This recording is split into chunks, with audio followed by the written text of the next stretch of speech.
Good morning, ladies and gentlemen. Welcome to Green Valley Special Utility District Board of Directors meeting for today, July 27th, 2023. It's now 9 a.m. I'd like to call the meeting to order. We obviously have a quorum with no absences today. Mr. Gerganis, everything on task? Thank you, sir.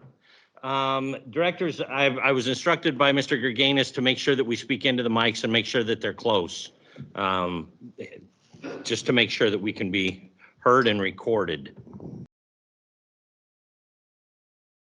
Would y'all please rise for a quick invocation? Heavenly Father, please bless this meeting, bless our time together, bless our hearts and minds to serve you and our constituents. In Jesus' name we pray, amen.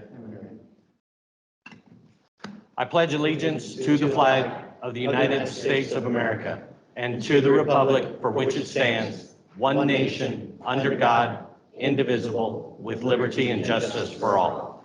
Thank you. You may be seated. Cody, do I have your list for public comments?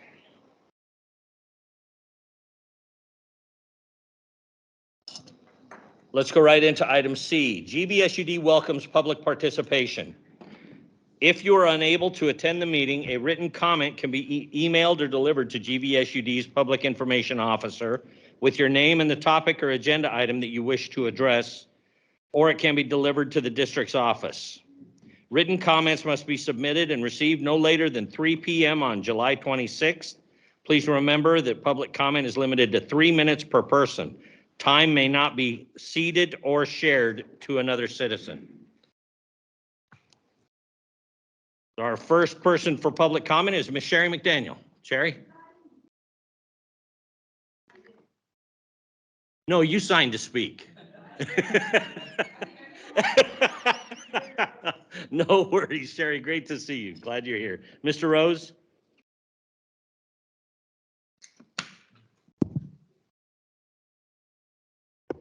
Yep. As some of you might be aware, there's an unofficial copy of a document floating around about the settlement agreement between the City of Schertz and Green Valley Utility District. Again, I state it's an unofficial copy as it is not dated or contains all the required signatures. My concern is on page 83. It states, and I quote, GVSUD Board of Directors considered and approved the agreement as a component of the final settlement agreement between Green Valley SUD and Schertz in an open meeting held on March 23rd, 2023, notice of which was properly posted and held in compliance with the Texas Open Meetings Act. I personally have not been able to find this in the March 23 minutes. Can someone please point me where this agreement was approved by the board if it has been? Thank you. Thank you, Mr. Rose. Ms. Linda Perkins. Welcome, ma'am. Thank you for being here. Thank you, sir. I guess I'll say my name again. I'm Linda Perkins, and I live at 361 North Santa Clara Road. I've lived in the Marion area here for 27 years. We had a water outage there at my home. It wasn't really well, yes, it was a water outage. Went on from about 4 till 7 in the evening about 2 weeks ago. I don't know how many people were involved in that. Apparently they were doing some construction over somewhere and cut the line, which is all right. I'm not complaining about that. But finally around 6:30, I decided I better call in and see if someone had reported it or if it was just me. So when I called, of course, I had to take the emergency line, and I told the gentleman who answered the phone, I said, I have this outage. Do you know if there's an outage anywhere else in the area? And he said to me, well, don't you know anyone in Marion? And I said, I live in Marion, sir. I said, where are you? And he told me he was in Dallas. And I said, well, what are you doing answering this phone? And he said, well, he was an answering service. Now, I don't know about you folks, but you all have a lovely building here. And it looks like to me, you could find a place for some local citizen who buys water from Green Valley to answer those phones. Why are you employing someone who does not live in the Marion area? He didn't even know where Marion was, and answering that telephone. It disturbs me quite a bit. I do believe that we could find somebody here in Marion who needs a job to answer that phone. Why are we hiring someone in Dallas? And that's concerning to me as a utility customer. I mean, I'm not very good. I'm 67 years old, but I might take that job. At least I know where things are around here. You know what I mean? So that's my comment to you folks. And maybe you didn't know it, but you know it now. And I called over and I talked to customer service, and of course, she was very nice to me on the phone. And I said, well, who's going to know about this? Well, you're telling me, but you folks make the decisions for that. So I'm here to tell you. Okay? Thank you, Ms. Perkins. Appreciate your time, ma'am. You're welcome. Next, we have Carol Latimer. Good morning, board. Thank you for hearing me.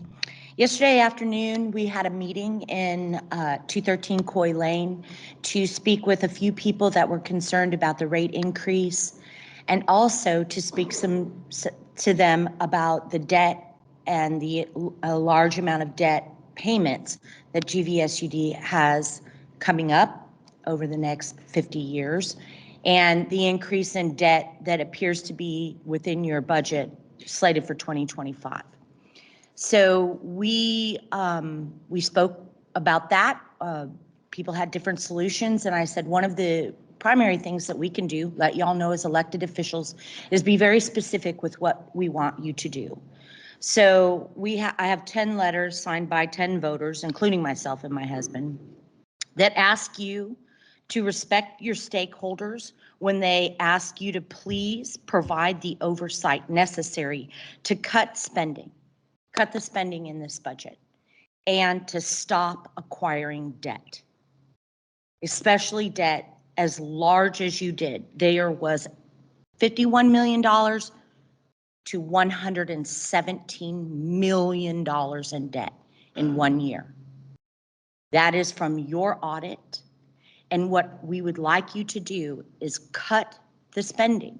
If you cut the spending, we can maybe handle a lower rate increase, like a 3% rate increase, and stay abreast. But until the development comes back, we all know that that debt burden is going to be on the water ratepayers' shoulders. So please, we appreciate GVSUD's years of service and helping to establish a reliable water system in our area. However, as stakeholders, we are respectfully asking that this board provide oversight to cut the spending and stop acquiring debt. We appreciate your willingness to listen to our concerns and address them, and we will be continuing to meet.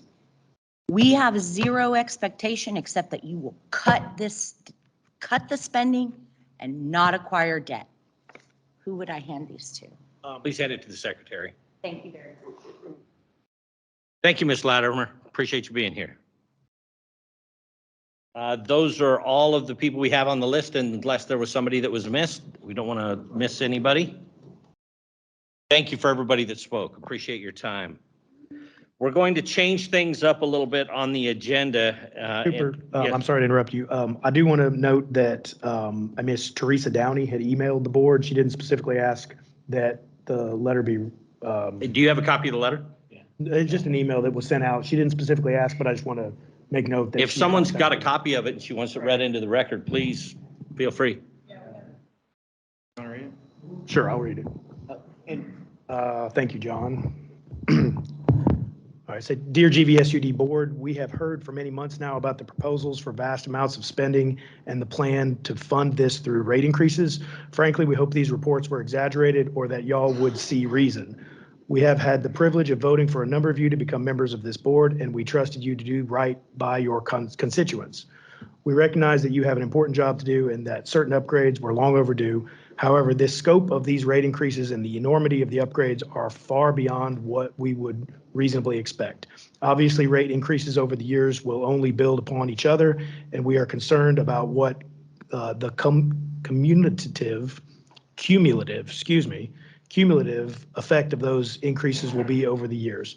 Please do not think that just because your constituents are too busy to attend meetings means they are not paying attention. People are paying attention, and my family alone has had 8 voting members of the community. We are not usually very vocal, but we are politically aware and active enough to talk to everyone we know about the things that concern us.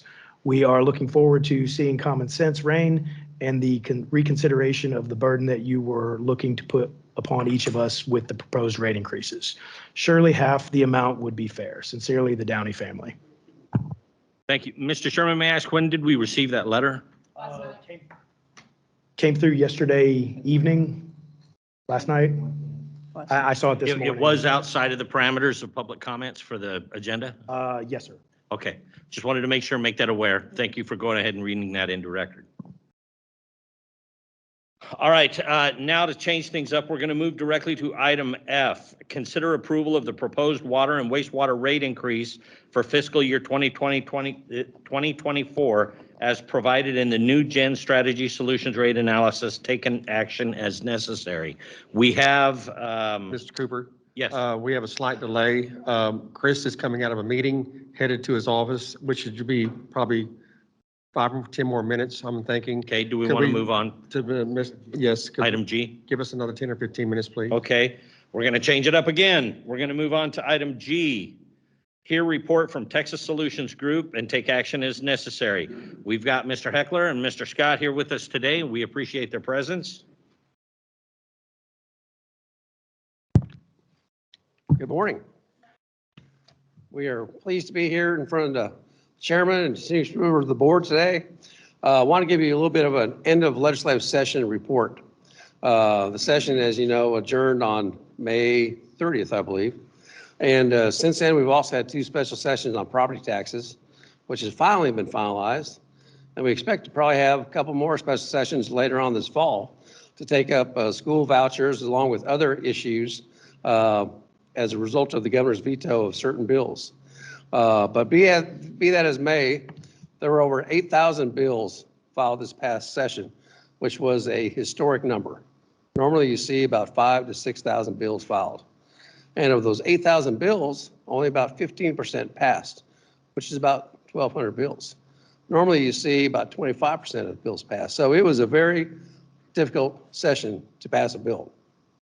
One of the bills that we filed on behalf of Green Valley was House Bill 2442, filed by Representative Ryan Guillen.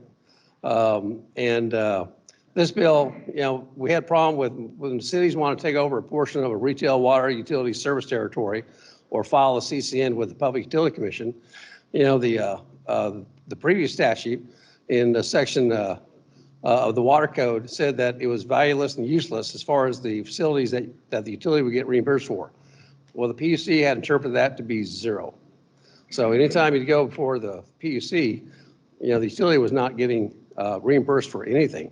Any of its facility, with engineering costs, pipelines, water infrastructure facilities, or anything like that.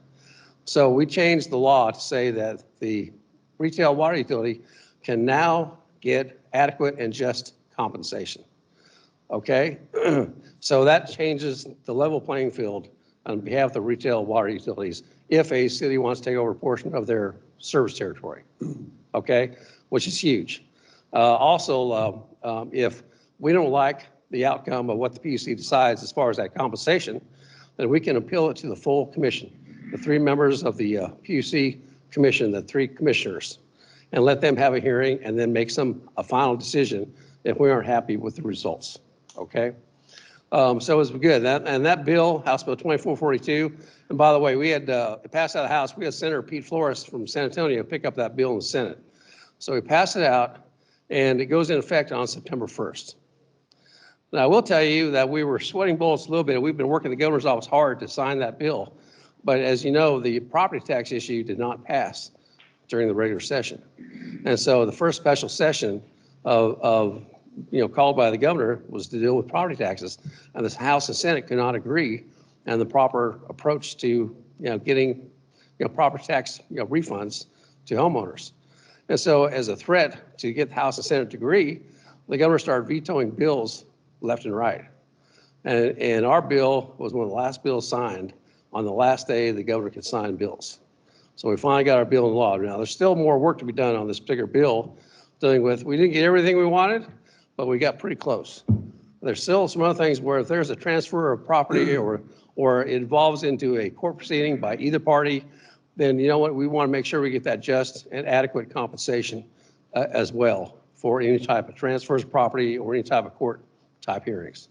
So we're still going to work on that. Representative Ryan Keene is already working on language to address that issue for next session. So we're already starting to work on that as we speak. Now, I will say that there was a Senate Bill 28. Let me pull that up here. Senate Bill 28 was the water infrastructure funding bill. Okay, and the lawmakers approved about $2 billion to do that.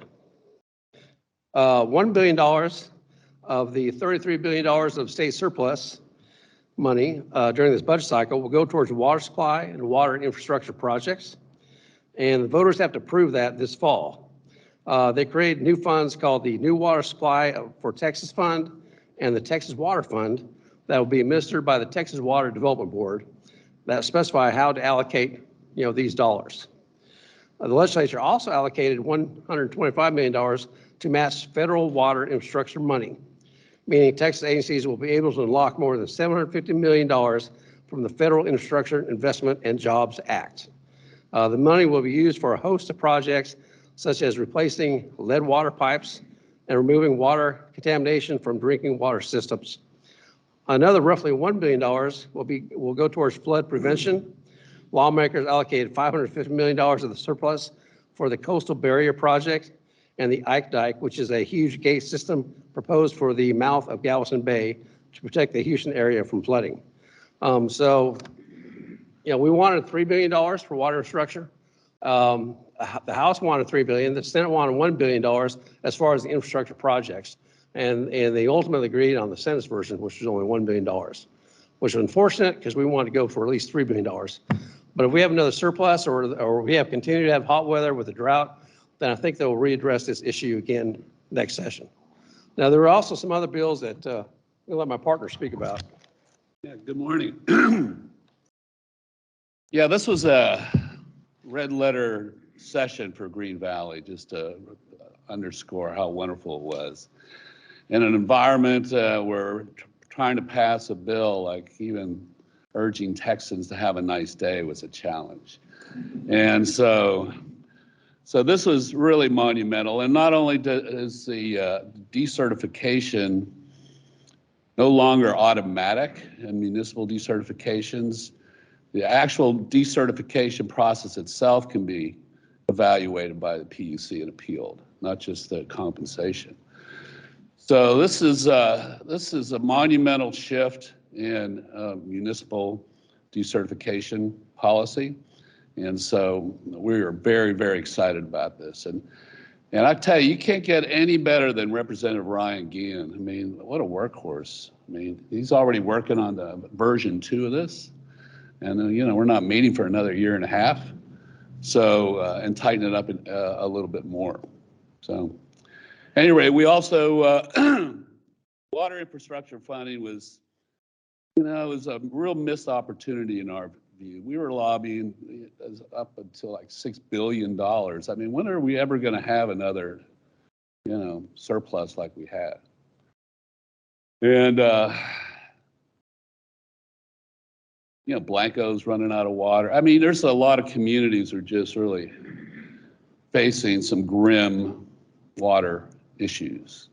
So hopefully $1 billion will get us there, but we desperately need more. Also, we were able to kill a bunch of really bad bills like, there was this bill that would try to subvert your ability to use 1926B loans to inoculate you from decertification. We were all over that bill. It died. It never even got a hearing. And then there was another bill about jurisdiction, legal jurisdiction. and that Shan and others had asked us to kill, and we were able to do that as well. So it was a very, very good session for us. We're very happy with the outcome. We were at the table and we feasted mightily. Frankly, we had a good session. So that's all we have. Any questions? Directors?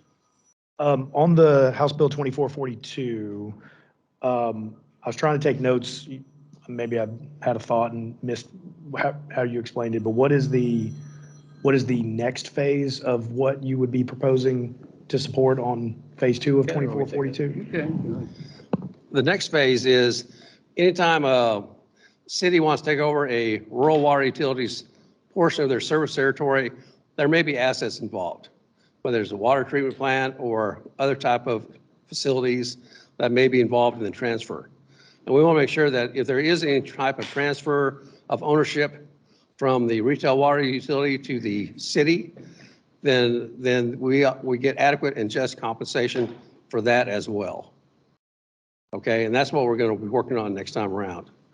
As well as if there's a court case, let's say we don't like the ruling by the PUC on our compensation.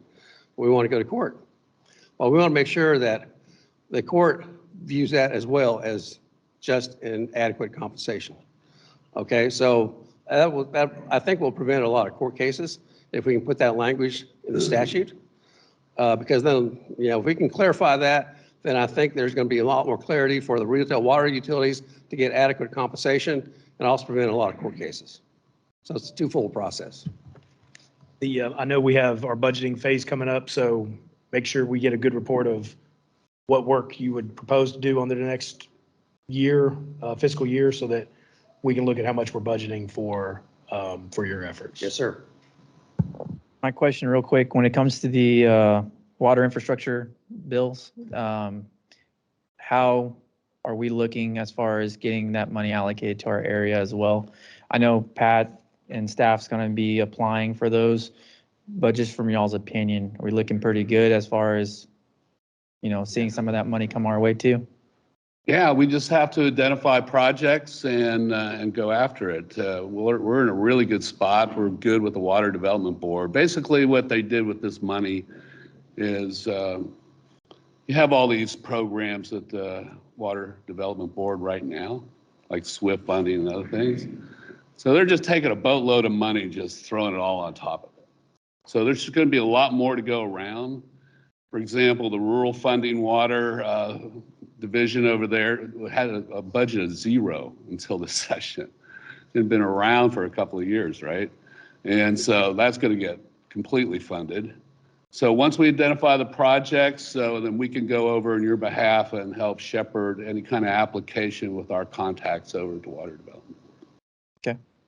Yep, Mr. Freeze, I have a meeting tomorrow morning to discuss those items with TRWA on that board, on that process, and I worked with our engineers on the applications, because in any money that you receive through a grant or federal money, there's always quite an extensive application process, approval of projects, and so we're working on those things now. And to be able to have ready when we make that application to see what we would qualify for and how much we could get. Awesome. And all the parameters that involves. So with your position in TRWA, you work with additional lobbyists that are working on this as well? At that level, not the lobbyists at that point. And we call them the lobbyists, or we make appointments with legislators through our team of professionals that they're in Austin to be able to sit down and talk with them to explain the needs. And that's what started years ago to get this funding appropriated to the legislature now. And so it's a process that's been working for many years. And you have those meetings through those organizations or through Texas Solutions, seat at the table. That word seat at the table is very important because that means you're being listened to at that time. And so our efforts through TRWA, TWUA, Texas Solution has helped, because a lot of times the funding is appropriated to areas that are smaller utilities. And once you get to a certain size, sometimes you get kicked off the list.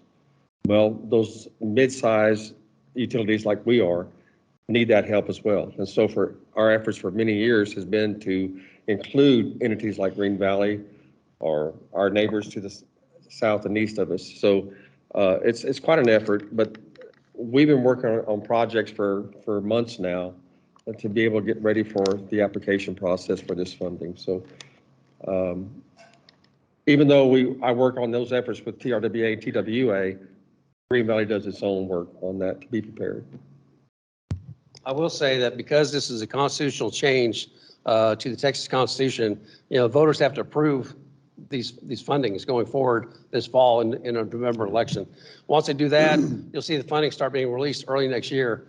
And as Pat said, we can help shepherd that. We know the three commissioners on Texas Water Development Board well, along with the executive director. And we got to make sure that whatever projects you guys identify, we get that on the priority list for the Texas Water Development Board. And that'll help push that project forward. So that's our goal. Well, as I know, Pat, you hear all the time, our infrastructure demands with the area growth that we're having, instead of passing it on to ratepayers and developers and all that stuff, assistance like this would definitely help bring the cost burden to a manageable point. Obviously, we're talking about rates today, and, people are saying that, we're passing all the expenses to the ratepayers, which is not the case. Situations like this is what we go after to help, offset those burdens. So definitely don't want to lose sight of, as this is a real priority to get a lot of that funding over here and protect this area's growth demand. So appreciate you guys staying on top of that. Yeah, what you said is very true, because we're in this area where growth is coming right down our throats, and we don't have the luxury to say no. We have obligations to serve, and we have to prepare for that. That takes a lot of infrastructure. It takes a lot of water, and we're always looking for that next water source project. Because if we say no and we don't do these things, then we're deficit. And as you have to remember, we grow into this debt. We acquired a lot of debt. However, that growth that comes, that debt's paid over many years. And as that growth comes, it helps offset that debt payment. Our development fees, our water acquisition fees, were all created and established to be able to do that. And that's our business plan. It's been very successful. And we'll talk more about that in just a little while. I appreciate it. Thank you. Real quick, gentlemen, was this money specifically set aside for new construction or replacement of aging infrastructure? It's all over, excuse me, it's all over the board on that. There's been a heavy focus on aging infrastructure, particularly in rural areas. Senator Perry mentioned a couple of times that there's pipes, for example, in rural areas that the systems don't even know where they are. So, and the leakage has just been incredible from, some urban systems like SAWS has, tremendous leakage issues, and to smaller systems. But you can't do this without new infrastructure. This community is a perfect example. And the Lieutenant Governor's office that I met with on this, that, this isn't just urban and rural. We got to look at the whole thing, because, we're having 1,200 people a day move into Texas. It's putting an enormous strain on urban, rural, and mid-sized systems. And so there's going to be enough money to fund larger things like maybe a Corpus desalinization project or something along those lines, or ASR, or ASR, or Fort Worth. The Fort Worth area is sitting on a river of, an ocean of brackish water that could be used and treated. So if we're not looking at new stuff, then we're not gonna do very well. So I think they're gonna make every effort to make it equal across the board, from aging, new, rural, urban, and small towns. And the other thing they're going to look at too is importing water from out of state, and whether it would be beneficial to, the Midwest part of Texas, the western region of Texas, not so much the eastern part, because they have a lot of water in the piney woods of East Texas and Houston and so on. But it'd be really from about 50 miles west of Houston to the rest of the state. Appreciate all your efforts, gentlemen. Thank you very much. You bet. Any other Appreciate you. questions, directors? All right, Thank you. Thank Thank you, you. Pat, for your comments too. Mr. Cooper, we just heard from Chris's office, and it looks like it's going to be closer to 10, so we can continue on with the agenda. That's fine. That's Thank fine. you. Just let me know when they're available. Let's move on to item D, the consent agenda. All items listed below are considered to be routine and non-controversial by the board and will be approved by one motion. There will be no discussion of these items unless a board member so requests, in which case the item will be removed from the consent agenda and will be considered and action taken as necessary as part of the order of business. Approval of the items below, board meeting minutes, special called board meeting minutes, financial report until audited, cash investment report, balance sheet, and check detail. Do I have a motion? Mr. Cooper, I'd like to pull items D3 and D6 for a brief comment. D3 and D6. Pulled by Mr. Sherman. And then if no one else has any items they want to pull, I'll make a motion to approve items D1, 2, 4, and 5. We have a motion to approve 1, 2, 4, and 5. Do I have a second? Second. Mr. Robertson, the second. All in favor? Aye. Opposed? I just- Carry. I just want to point out that we have a redo minutes, the special minutes were given. Oh, yeah, thank you for bringing them to my attention. I think all of the directors were given the updated minutes. They're approved. There was a citizen to be heard that was left off is how Right. Cody explained it. Yes, yes. I'll specify the revised minutes as handed out to the directors this morning. Thank you. Is that good? Everybody like that? Okay. Thank you. Mr. Sherman, item D3. Yes, sir. Is more of a comment for helping staff get the budget together for pretty soon when we need it. On our construction items, I'm looking at 900, 700, 900, 800. Those are still some of those items that are pretty far over. On the coming year's budget, I'm going to be looking for projects to be identified up front so that we know where we're at on those. And I know that's difficult, but we need to do a little bit better than how these are ending up as far as the budget goes. And then also later on, I'm going to discuss 900, 950, exactly how we agree to easement acquisition costs, because that one is far, far over as well. And I know that's probably tied to some of these projects we do. But for the coming year's fiscal budget, I need to see a little bit of improvement there. And then D6. Okay, so that was it for D3? Yes, sir. Any other directors' questions concern D3? All right, Mr. Sherman, And then on D6. D6, 19916, damaged water meter for the new building. That's kind of, Philip, that's kind of some of those costs that I was looking to get a whole aggregate cost for the building. You know, I don't know when that happened, but what exactly is that item? Could you repeat the description? 19916, it's a damaged meter and water, new HQ construction. Right. There was a damaged meter that we reimbursed the city of Marion for. I don't have my check register in front of me. My apologies. It's $42,000. Is it Right. a, 40,000 of that was water for the construction of the building. okay, And I think the damage to the meter was like $1,200, but that was included in one invoice. 40,000 of that or so was for the water for construction for the building. and is that an aggregate for the entirety of the construction? Or I don't remember seeing a big water bill like that. When we did the contract for the building, we could either had the contractor pay that bill, but then they would have just added that to the cost of the building. So we chose, because we felt we can control it easier or better, to pay for the water ourselves. The other part of that is the city of Marion billed us all at one time. They didn't bill us monthly. Something happened in their billing program. So that is an aggregate cost Yes, for that the is an entire, aggregate that- cost. that's why I haven't So seen that. in That's over the check register. entirety of the time to build the building. Why would they do that? That was not intentional. I think it's just a billing software glitch on their side.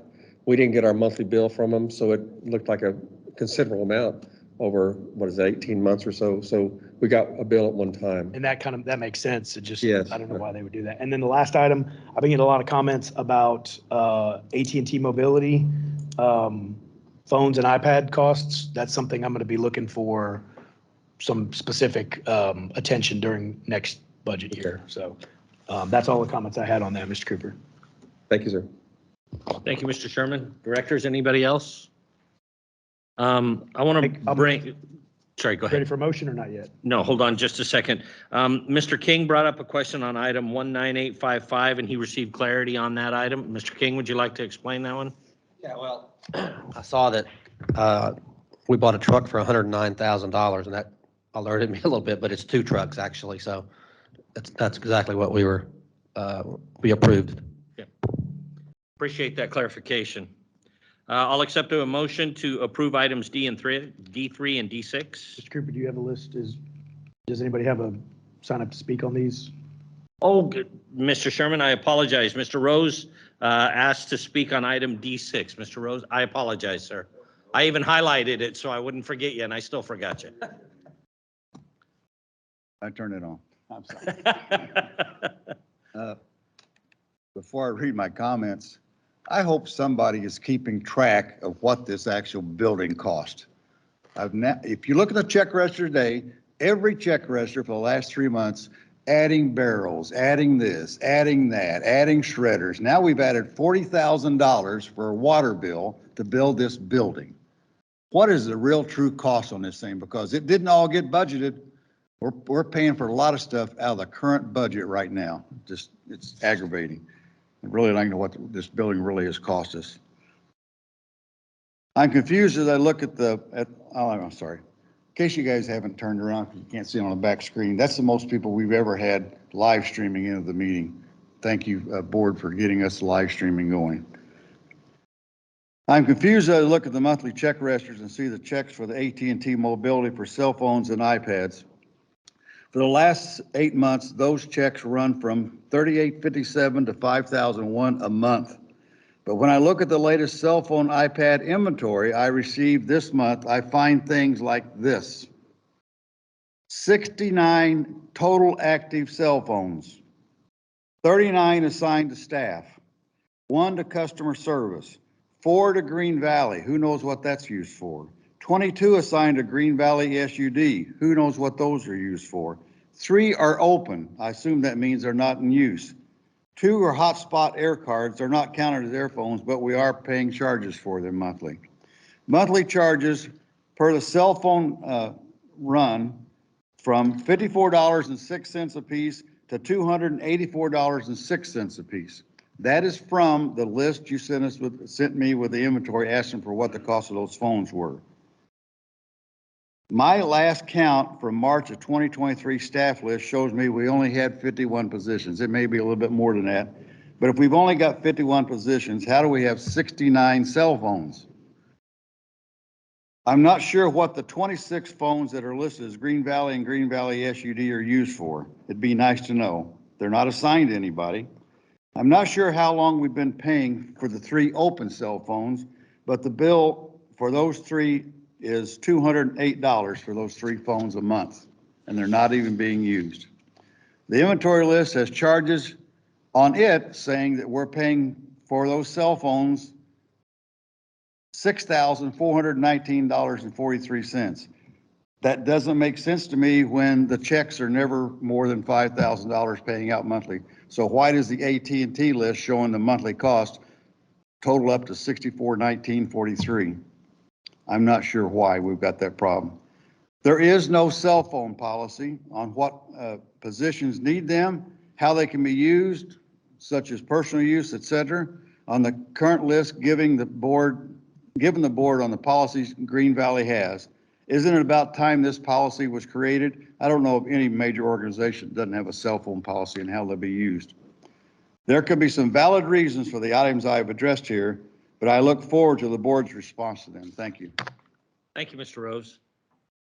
Any other questions, comments, concerns from the board?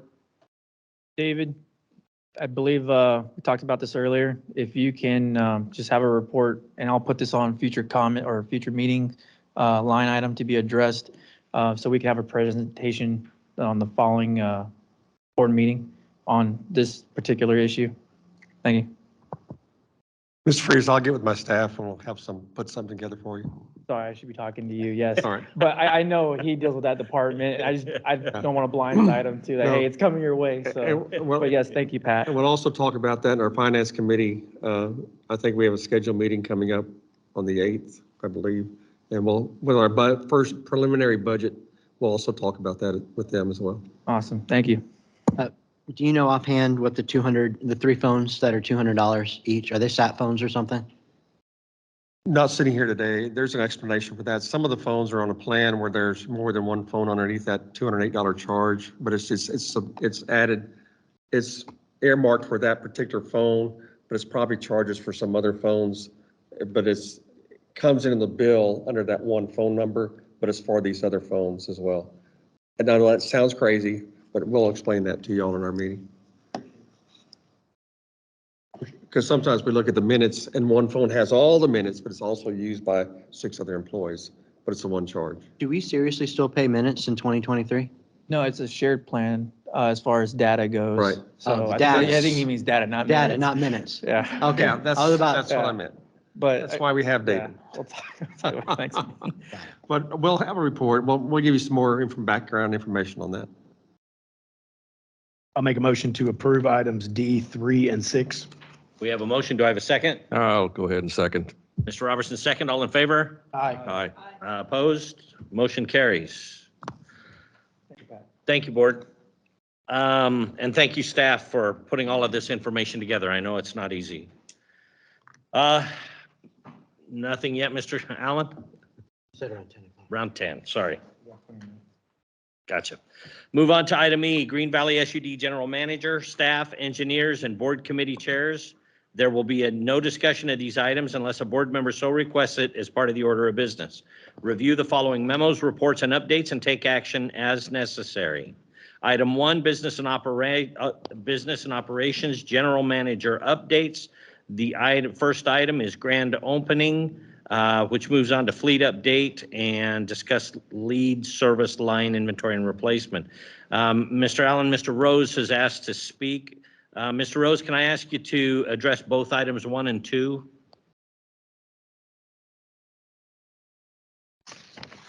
Maybe?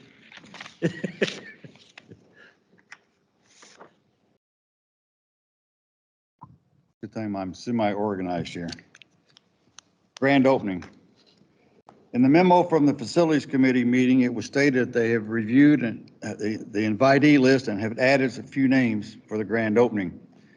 I'm only guessing that the list invitees was for the media, elected officials, and other old board members, and a few others but did not have any ratepayers' names on it.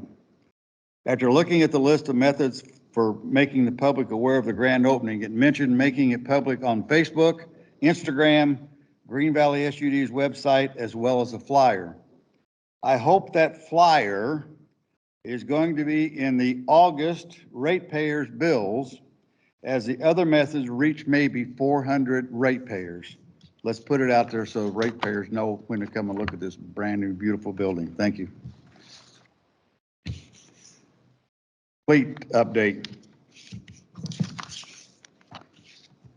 After I reviewed the vehicle, trailer, and equipment list, I asked myself, does anyone proofread this stuff before handing it out to the board? Some things I found on the first list you got last month were no standardized spelling in the division names.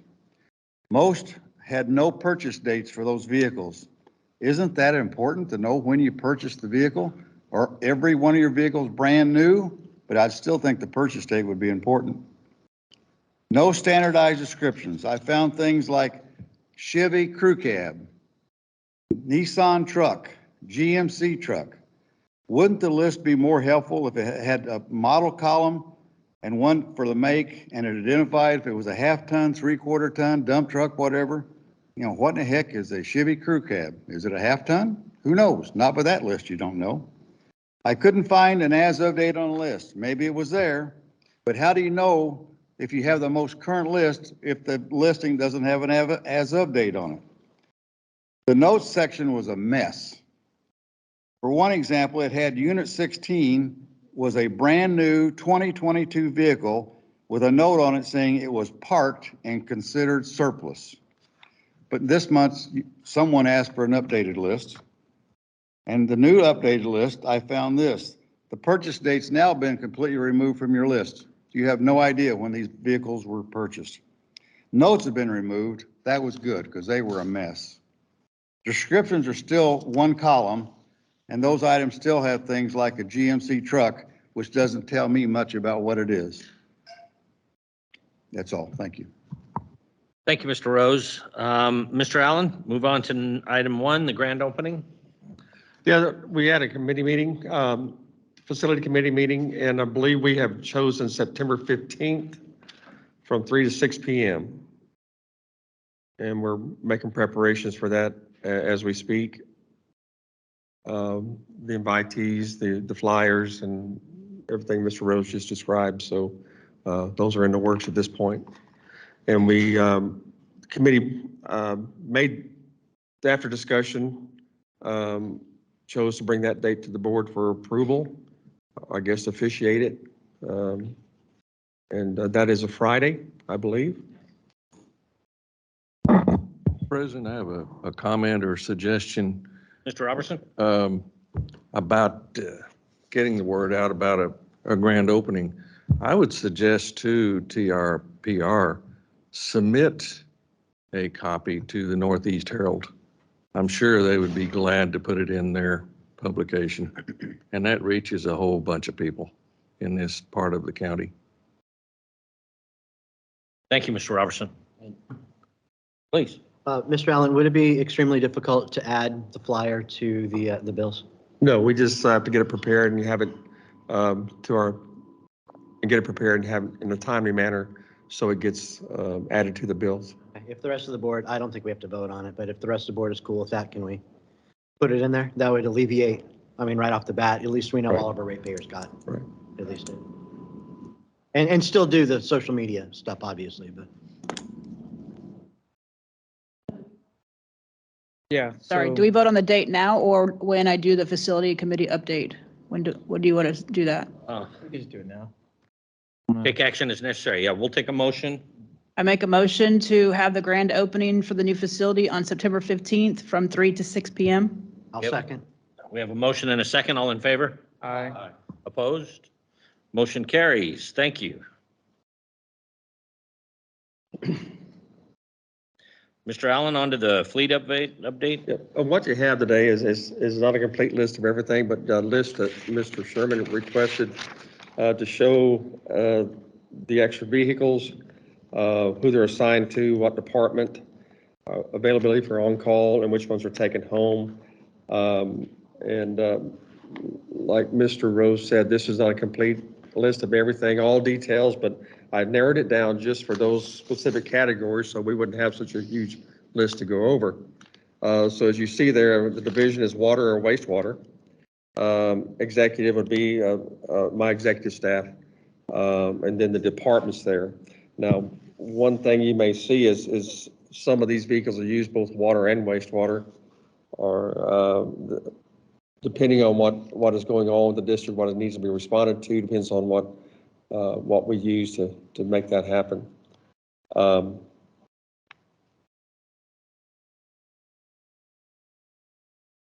The tough one was to the ones that are available for on-call.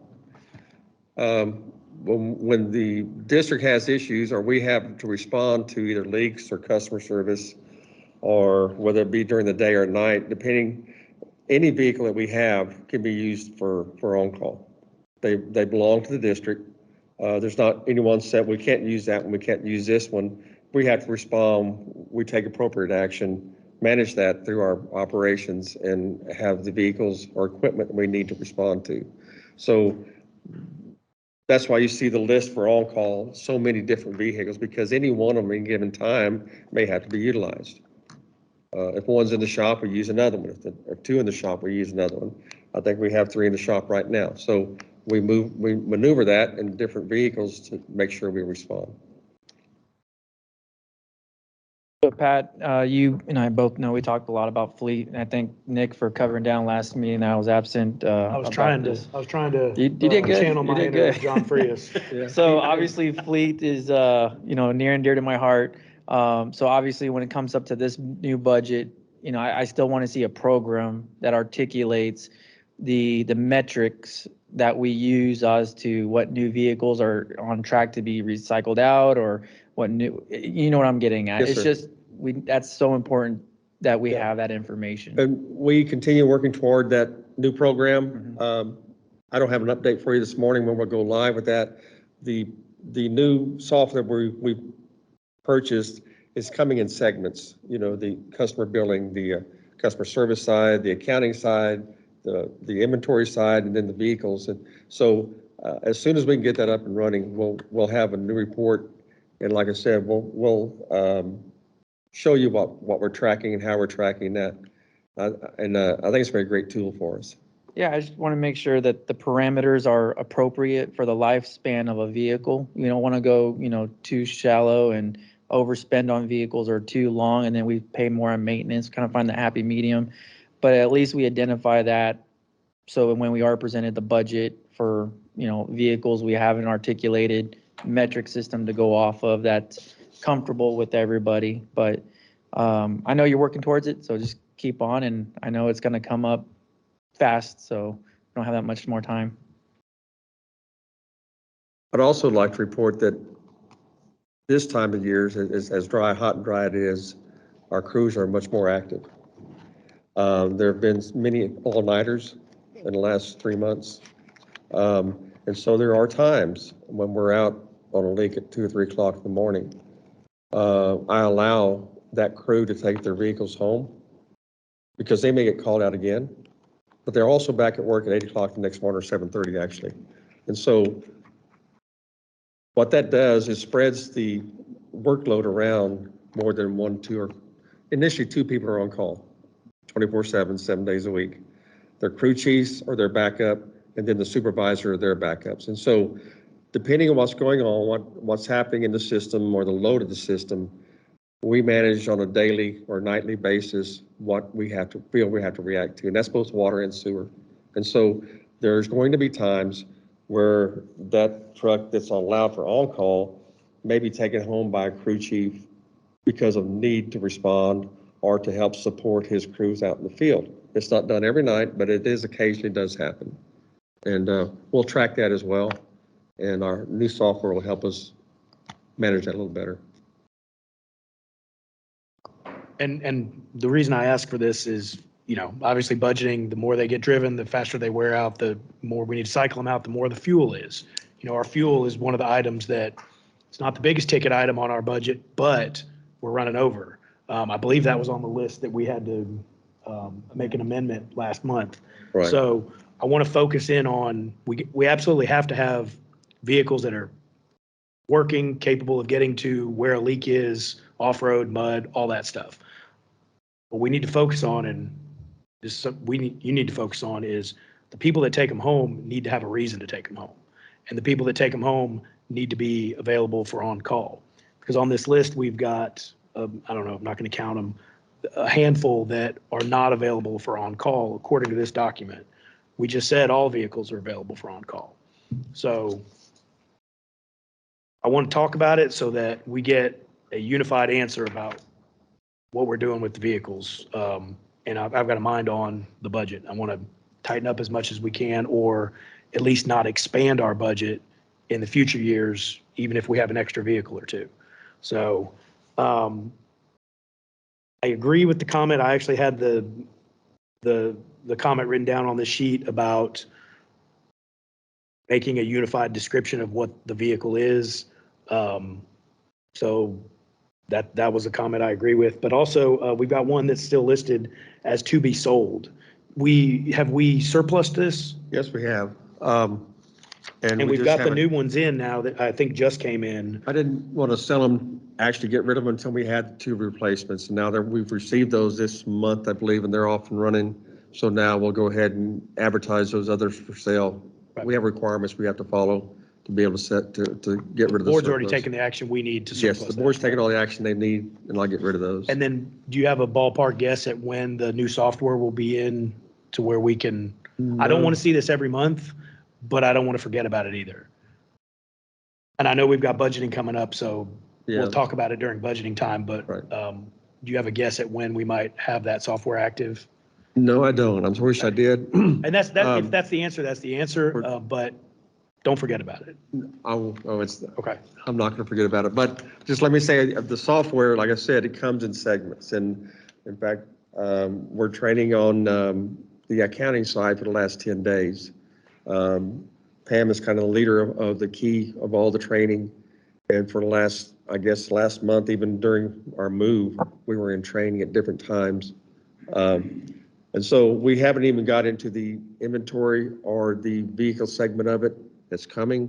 But it could be as late as December before we have that up and running. Am I very far off from that, Pam? Sorry, I'll speak. I'm sorry. I should have called you up.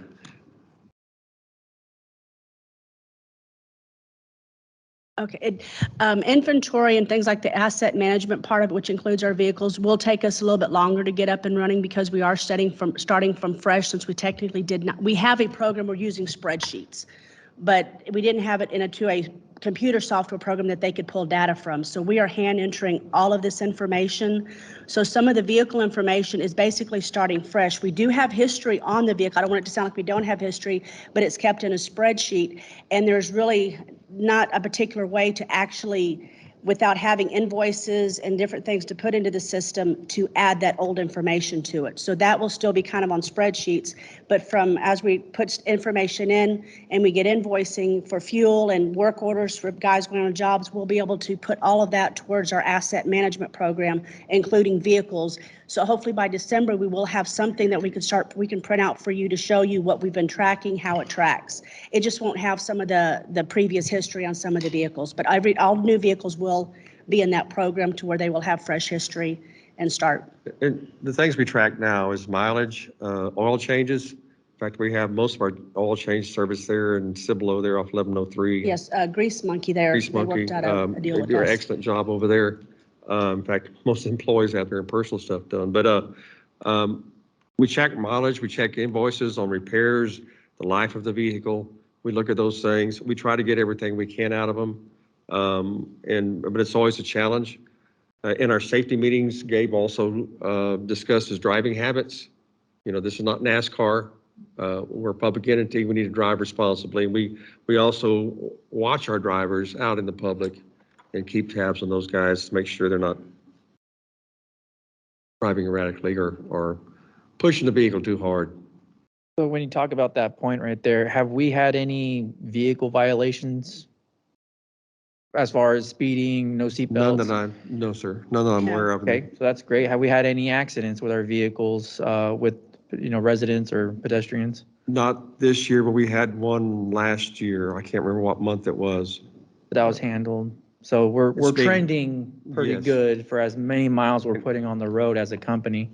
So. Yeah, it wasn't a serious accident. It was a minor accident. I don't remember the details on it. It was last year sometime. I'll say that's not bad. I know, I'm going to say my wife is an excellent driver, but she's had more, and then not a lot of them not her fault, rear end, incidents that are not her fault, but my household has trended with more vehicle accidents than that. So Brave man going on Yeah. record. That's very And I prudent of you, started off- Mr. Sherman. That was very I prudent. didn't, whoever was talking, I kind of chuckled but I didn't want to make it think it was laughing, but And no. this is recorded. I know, so- that's why I started off with my wife is an excellent driver and these have not been her fault. However, my household is trending to have more accidents than we've had. So that's good. Maybe the safety meetings are taking. Although, Mr. Sherman, I have seen you driving up and down Lower Seguin, and it's like, well, not that I would say anything. Let's move on. It's been nice know- working with you, Mr. Sherman. There's a thing in the water and sewer industry that once you start talking about something, you jinxed it. So I hope we just, we don't talk about leaks. We don't talk about issues with sewer, because if we do, that means that night we're going out. So But We're going we're to being King's X safe. on that. We are being safe. We have a trend of being safe and Yes. we're showing that we're responsible with the vehicles that we have. We're not damaging them. We're not getting into wrecks. We're not having violations racking up on us. No, sir. So let's keep that trend going because I'm very proud to at least let the public know we are being very responsible in that aspect. So keep Yes, it up. sir. Since I've been here, we've had very few, we've not had that many accidents or tickets to the, as a matter of, so from as many miles as we are on the road, that we are very Would you say it's like safe. almost 10,000 plus miles we do per month? Oh, just with I'd the say amount of the more, fleet yeah, that I'd we say have? plus, way plus. See, so, So, I mean, yeah, that's great. percentage-wise, we so are awesome. Thank you. All right, thank you. Directors, any other comments, questions regarding the fleet update? All right, thank you. Mr. Allen, move on to number 3, discuss lead service line inventory and replacement. I'm going to kick this over to Philip. Okay.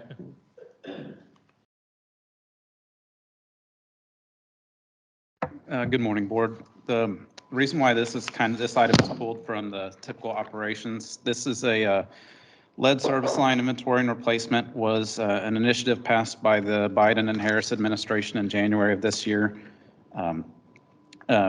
kicked to the state level, which has then gone from the state to the local level for identifying and, if necessary, replacing lead service lines. One thing that kind of makes this special is that in our industry, typically, we would cut responsibility for the water purveyor at the meter.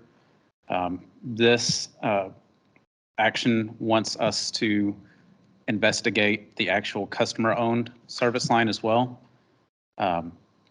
So myself, Gabe Cantu, and operations, we're planning on how to address this going forward. Our compliance due date for this is October of 2024. Another reason why this is special and make the board aware of it is that it was partially funded by the federal and state level. Green Valley has applied for funding to help pay for the equipment and staff necessary to do this. We haven't heard whether we're approved or not approved, but I will say that it's such a sweetheart deal from the state. The loan amount is going to be 51% forgiven and the other 49% would be 0% interest. So 257 entities have thrown their names in the hat to receive this funding. And so the state is not able to match all the requests. They've created a priority list on who's going to receive this funding. And while it is beneficial for the health and safety of Green Valley, it doesn't work too well on our side for funding because we have not positively identified any lead service lines. Those entities that have positively identified lead service lines are therefore receiving priority on the funding. So we're making plans that we are not going to be receiving any funding on this. We've already started working with customer service to identify, number one, all the meters that we have in the ground, what subdivisions they're in, what a general, if we have the exact date when they were put in the ground, we can kind of identify based on a certain time period whether there's going to be, 99% chance that it does not have lead service lines. Just trying to rule out anything administratively that we can before we actually have to dig holes in the ground in people's yards. And Philip, so we have to go on the customer side of the meter. Right. And disturb private property. Right. Do we have to acquire permission for entry? What we're looking at is the easiest way to do this. So some of our customers that are more rural customers, it'll be a little bit more difficult if the meter is behind, a fence, that we're going to have to, go onto their property. For some of them, and that's what we need to clarify with this, the requirements, if we can look just beyond the meter and if we see PVC, are we good, or do we need to then check every 3 feet or so? That's why we had looked at, possibly getting a hydro excavator if we were approved for funding. If we're not approved for funding, then we're going to have to find, possibly a different method for doing this. And that's where we have to prioritize how we're going to do this and anything that we can do administratively versus field work. And I'm listening to you, but I'm also looking through our item F where we've identified the bond amounts in the next X number of years. Right. Is this cost included in our rate No, because study? we have not been approved for anything yet. They're still in the ranking section. And I will say I have the numbers in front of us. There are 257 entities that have applied for this funding. And chances are that probably only about 20% of them will receive that. How many dollars are allocated to fund that? I don't have that number in front of, if I do have it in front of me, it'd take too much to look up, but. Try not to put you on the spot, Right. but. Oh, sure, Gary. There was $4 billion in request and $220 million to fund it. And we've not positively identified any lead, so we're way down on the list, so we're receiving $0. The ranking system is pretty tough, and the likelihood of us getting The two approved. things working against us is that we haven't positively identified lead, and that for our service area, our annual median household income is, because that's another ranking metric that they're using, our household income is higher than a lot of other entities. So that unfortunately works against us as far as receiving funding. So is there a way that if a customer knows, they can let us know as well, instead of us having to go out there and, probe and figure out? If a Right. customer knows, like, hey, I have lead, what can y'all do about it? Can they reach out to us and They then we can, start? or if they know exactly what they have, if they say, hey, I just redid my line 2 years ago and I used PEX or PVC or something, then that's definitely anything that we can do to minimize the costs on staff time as well as equipment time as well as disturbance to the customer. We're gonna Can we put out a pursue that. notice in our bill that says, please let us know if you have that issue? So we can at least be aware. We got to get the feedback from them to Right. make it to where we're taking care of them and they're also responsible communicating back to us about their issue at hand. Right. So Fortunately, we have several employees that have been here many years, so we know what was in the ground as we set meters. But 20, our 30 efforts years will ago, be right? to minimize, like Philip said, minimize disturbing the customers, but we'll have to communicate that with them. Part of our efforts will be to contact those customers that we feel could possibly have an issue. I don't think we're going to find a lot. We have just under 17,000 connections, and we've identified about 13,000 we need to review. For Off us, the top of it's our not heads. so much on finding an actual lead line, and I'm saying this, there may be an exception to that. What we're looking at more specifically is if there's a galvanized line that is after a lead connection, and that's where we may have some issues, because we do Right. know that we have galvanized lines in But our the other system. part of this is we also do a lead and copper testing every 3 years, I believe. And if we had a lot of lead content pipe or fittings in our system, that lead and copper test would indicate something of that issue. How And are so- those tests? What's that? Have we? We've had, experienced I any think, lead? one in the last, and we take, how many, 30 samples? Depending on our size, depending on how much, yeah. We take 40 samples. 40 samples randomly throughout the district, and we have found one. And then we change that random choice every 3 years to a different group. And so that's one indication of lead and copper. But the industry has also changed how they construct the fittings that we use to pull the lead out of the fittings and the fixtures that go into the ground or go into the water service to a home. So, but your question about the easements and permission, most of our easements most of our meters or pertinences are in easement, either in parkway and subdivisions or in our easements in the rural areas. So every time we set a meter, we have to have access, so we get an easement for that. So that gives us clearance to be able to go on the property, but we'll notify the customers, hey, we're coming to your property for these reasons. We'll explain the program and. We don't have access from the meter to the residents. We'll have to That's get- going to be the big challenge. That's still private That's what property, makes this. That'll be the And then challenge. the next thing I was going to ask is, what's the limit of how far we have to chase it? What if? And that's And I'm on gonna, staff Mr. and King, I operations hope to you don't find mind, I'm out. gonna use you, but, so, Mr. King has done illegal plumbing on his house and Right. didn't know that he couldn't, hypothetically, thank you. Assume, Mr. King has done hypothetical illegal work inside his walls, and then now Green Valley is responsible for chasing it into his home? From how we've interpreted This it thus is a- far, this it's is a up rabbit to the hole. house now. It's up Is to the what they're house. wanting us Up to to look the at. house. Yeah, we don't have to go inside the home. And then the devil's advocate now. Typically, we stop at the meter. Devil's advocate now is Mr. Sherman has not done illegal work to his home. He's got all, proper. He's the good guy. Proper plumbing. Now, part of my water bill that goes to Green Valley is now paying to fix Mr. King's home. Right. See what I'm saying? Like, this is Right. messy at best. But Mr. King's a ratepayer, so he's paying Right. himself for the, But now infrastructure. a ratepayer that doesn't have an issue and is not receiving any benefit from this particular We can't control that. federal Yeah. dictate. I'm gonna be devil's advocate on this. Why do we have car insurance? We have car insurance to spread out liability across thousands of people so that one person that gets in an accident doesn't have to pay $15,000. Instead, you pay $300 a month for your insurance. That's exactly what the ratepayers do, unfortunately.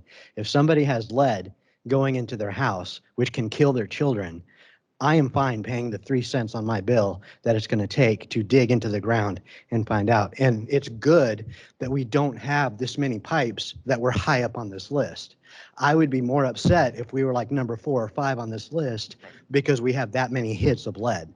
So I think if Bob the Builder right next to me has lead going into his house, I am fine as a ratepayer paying that 5, 10, 15 cents to fix his pipes. So that way he doesn't have lead going into his house.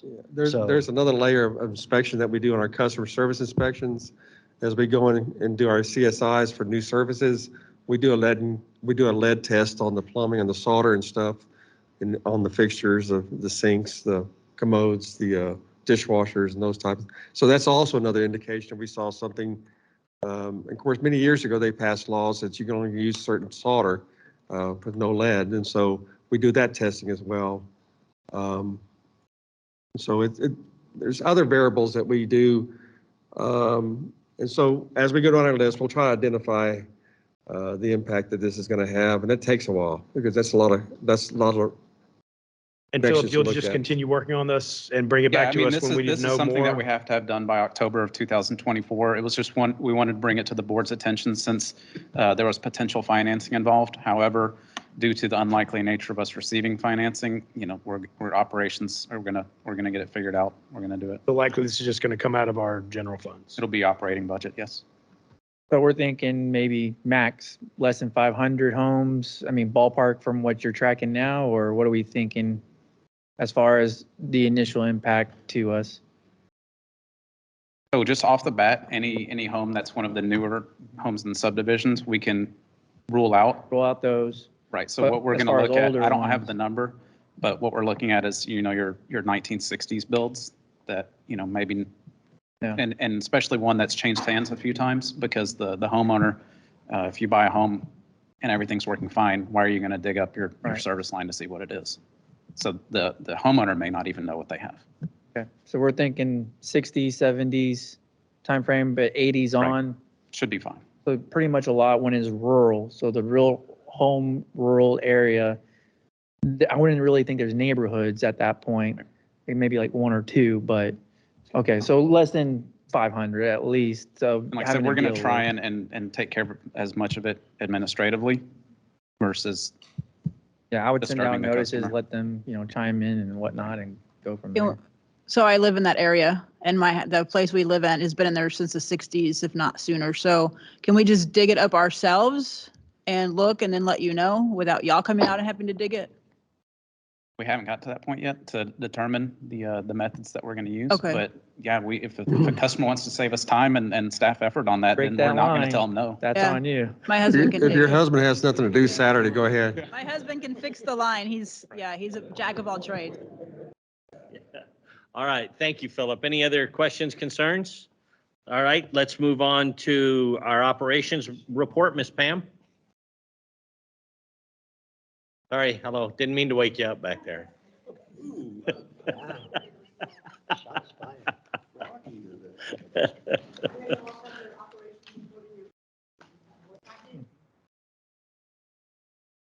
Helps if I turn that on. The only thing I want to let y'all know is the Edwards Aquifer has gone into stage 4. Pat has said he wants to go and declare stage 3 for us. We do have that area pretty much sequestered off just like we did last year because of the drought, and we have not opened it back up. At this time, I don't see any issues with us pumping the way our pumping rates are going. I think we'll be okay. The only bad thing is I've looked at some of the forecasting, and they're not forecasting any significant rain for our area until about November. I guess that's when they're expecting hurricane season and some other things to pick up. I have kind of looked at the well, just to kind of look at where in the history of where they've been. The aquifer has gotten down as low as like in the 620s, back in I believe it was in the 80s, if I'm not, and I know back in the 50s, it also got that low, and they were still able to pump water out of the aquifer.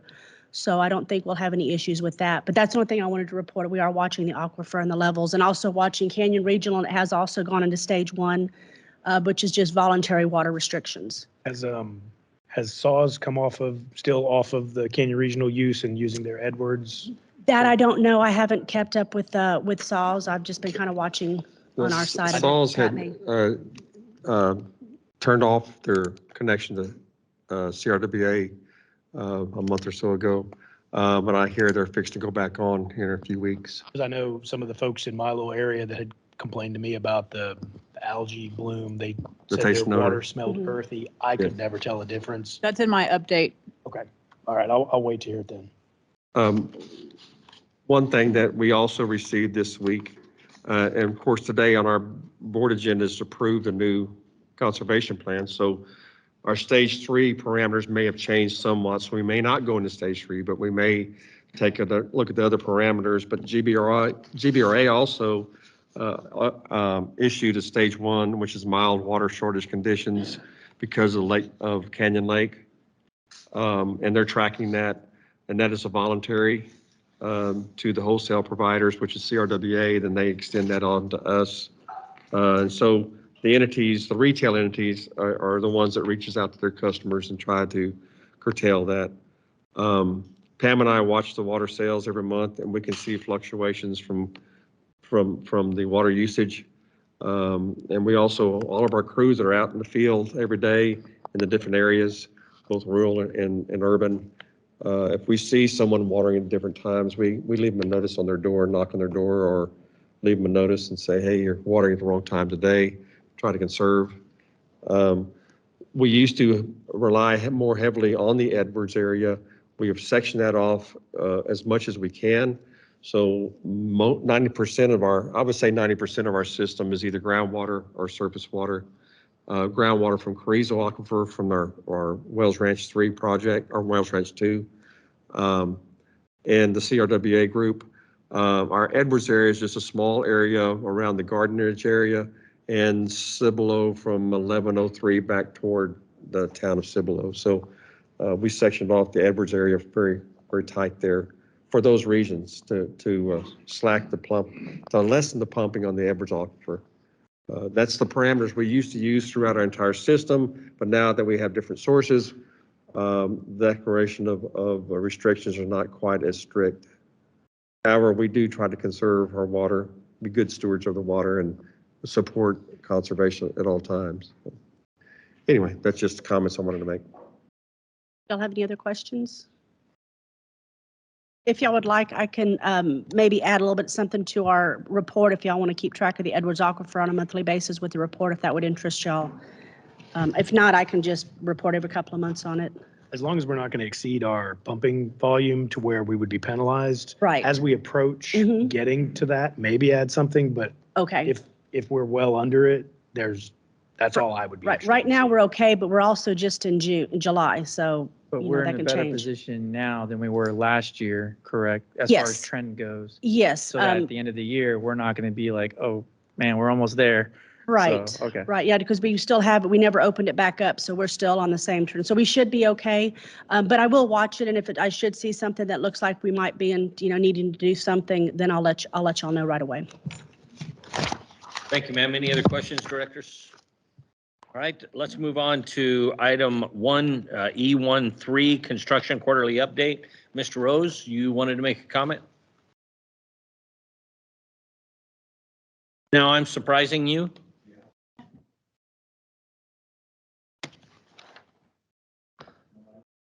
Okay, I apologize. I had it highlighted for some reason.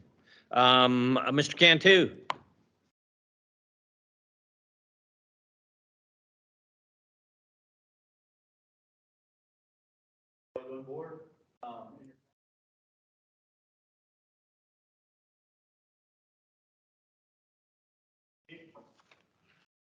Mike?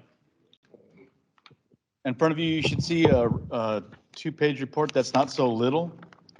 Um, It's a, okay. It's a snippet of our projects that changes on a daily basis. Okay, so what's important probably for you to look at is the second page, this little chart here, you see summary. And if you don't mind, I'm gonna take this microphone and present it on the board here for folks to see, because we're gonna put a map up there.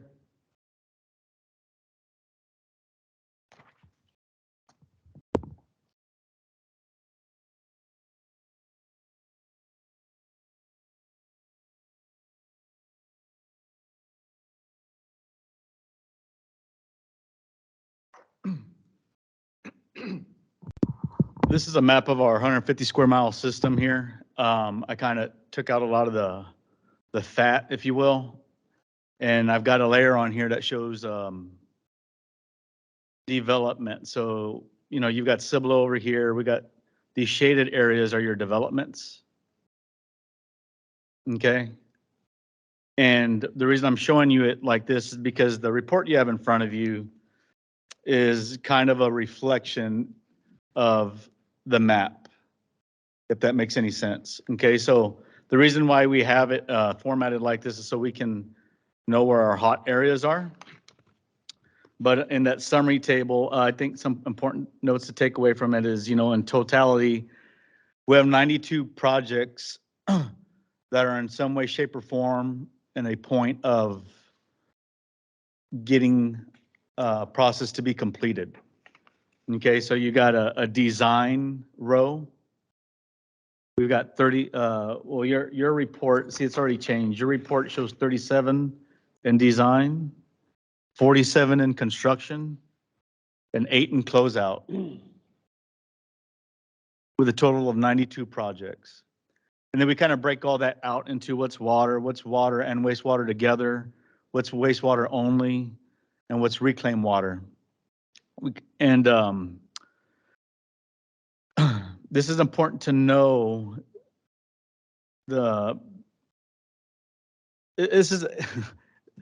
It's hard to put this into words, the amount of work that goes into all this on a daily basis here at Green Valley.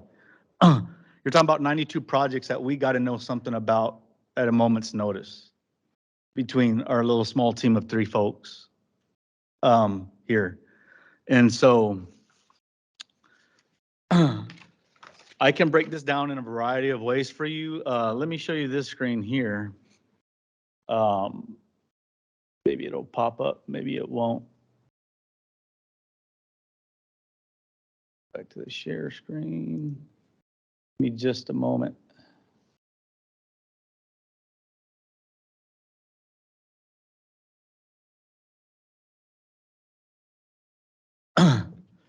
And so you're looking at, this is something we keep track of daily. You're looking at a snippet of the entirety of what we're tracking. You know, we can sort this in multiple different ways. Every one of these units that you're looking at, you know, we list here the number of EDUs that are associated with it. So these are CIP projects. What I printed for you was a development project, since our consultant engineers will be reporting the CIP to you, which is all this stuff. Okay, you're looking at all this development projects in front of you. You know, we got the EDU count per unit that's about to go into construction here. So that's what this report tells us, is these guys are about to go into this phase here, into the construction phase. After they go into the construction phase, they go into the closeout phase. After they come out of the closeout phase, and we dump them into this warranty phase. It's a lot of work. We also have a summary here, 658.5 EDUs that are about to be closed out. You can look at that as meters. So that pours into the operations side. That's the work they have coming up for them to install meters and whatnot, do CSI inspections. This all overlaps into our daily operations significantly. In construction, we've got 3,014 units in construction. You know, that's a lot. You can say that's 3,014 meters. Now only, I did some figures because, you know, me and my staff can communicate what we think's going to finish out this year. So I can get a roundabout. Do we have enough meters in stock? Do we have enough staff to do the work? You know, and I was looking at to date, we have 567 units of water, what we call EDUs, that's 0.4 acre feet a year, that we've completed calendar year 2023. We have 658, which is that pink sheet, 658.5. Yours may say a different number because again, this changes daily. We have 658.5 that are about to be released for our staff to work on as far as installing meters in the ground. And then of that 3,014 that are in construction for this year, I know just over 1,000 of those will go into service this year. And so this chart, I don't know if I have the one open from last year. No, I don't. We've been doing this for about a year and a half, tracking really closely everything just like this. These numbers never really change. They just keep rolling through. These numbers here, 72, 37 in design, 47 in construction, 8 in closeout. They just kind of keep moving.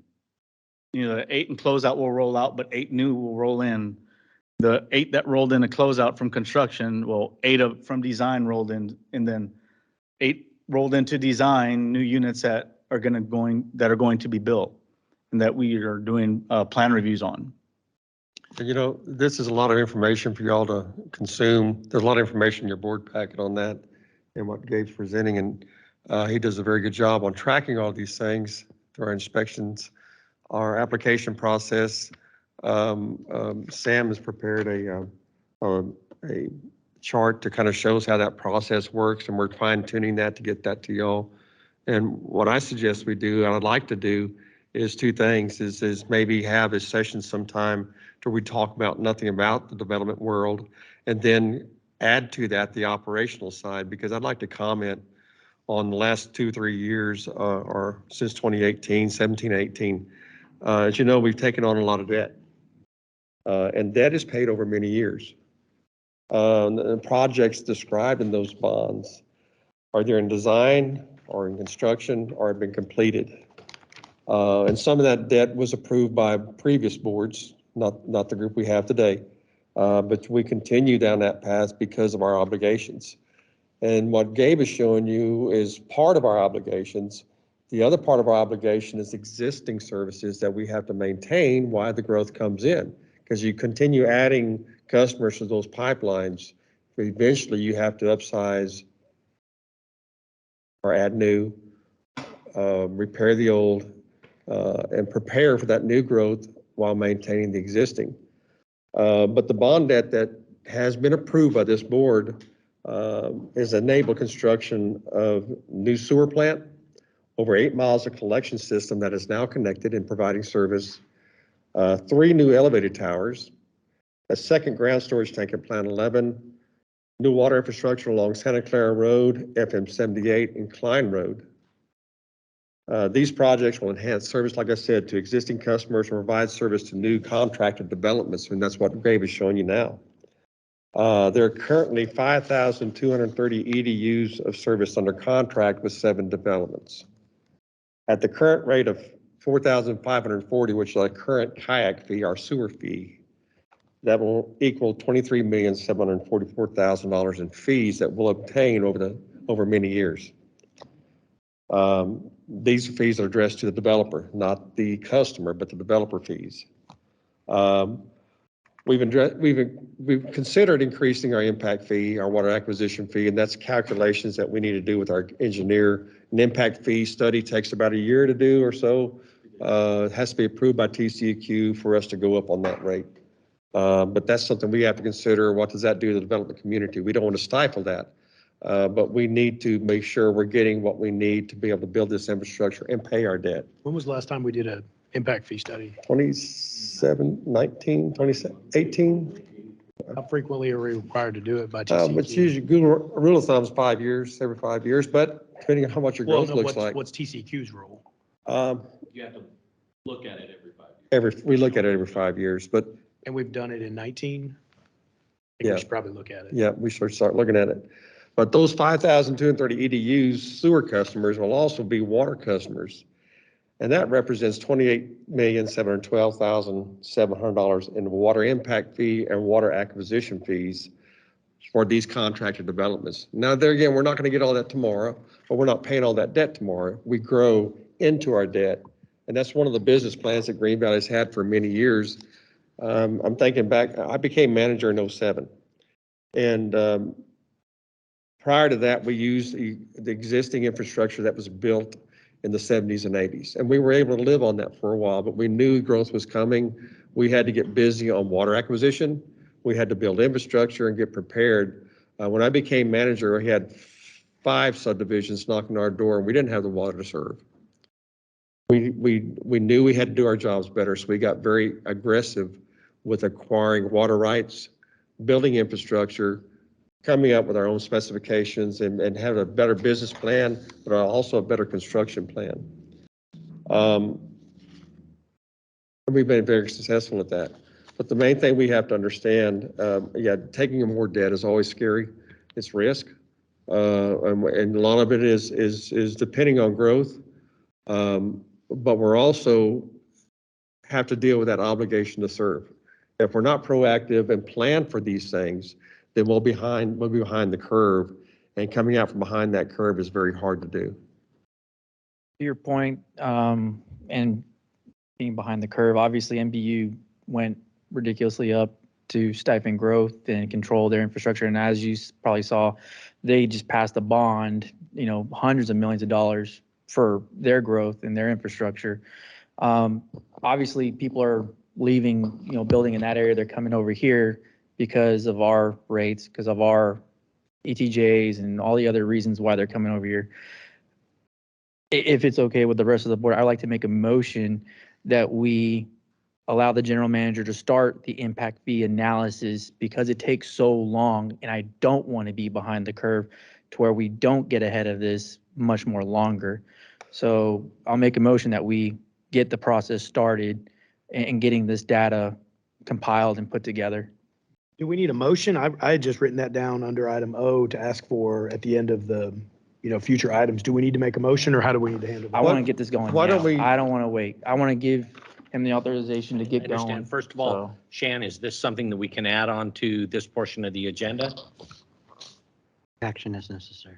Yeah, this is the construction quarterly report, and we talked about take action as necessary. A little bit of a stretch. I think we ought to put it on a new agenda. Separate agenda? Okay. Yeah. So I'll track my And motion then. with the- and- with the knowledge but that with the this knowledge is a that we main have, priority in the Yeah, meeting. We can't push this off much longer. Our discussions in our meetings with engineers, we're always discussing this item. We see what other entities are doing this. And it's something we try to be mindful of. Like I said, we don't want to stifle the development. We don't want to overburden the development community because they're coming and they will continue. Gary and I meet with the Cibolo EDC quite often now of large industrial people coming to town, looking around, looking at the area. And some of them are big users and some are not. So we also have to be prepared for that. But what I was trying to say earlier is many years ago, the board chose to make growth pay for growth, not to put it on the burden of existing customers.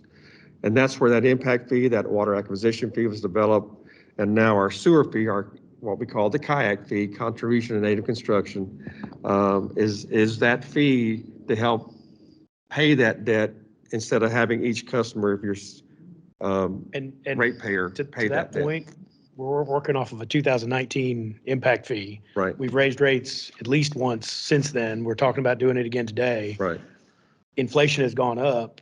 The impact fee may need to go up. Otherwise, we're leaving money on the table that could pay So for this why does it growth. take a year to get It's a long everything process. done. It is. Yeah, I agree with It that. can You be have done to sooner. evaluate your current system. It's based off your plant, your infrastructure, what you're able to provide, and other calculations that engineering does to prove up that you have to raise that rate to be able to build additional Let me do this, infrastructure. Pat. I'm going to ask for this to be on a future agenda item because we're kind of meandering away from the topic. I do have one question for Gabe. If I can kind of cut everybody off, I apologize.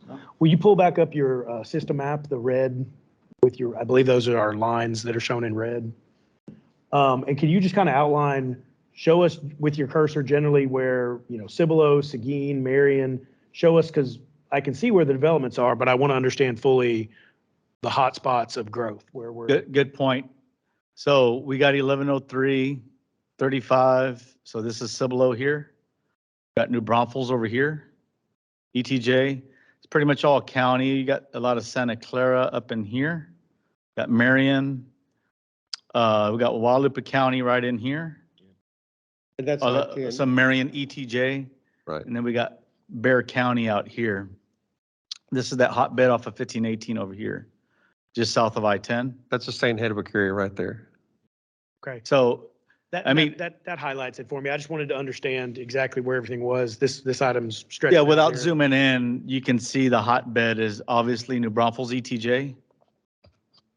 Okay, these are all about 1,000 units each one of them shaded areas. That's all under construction now. And would you say those have started since 2019?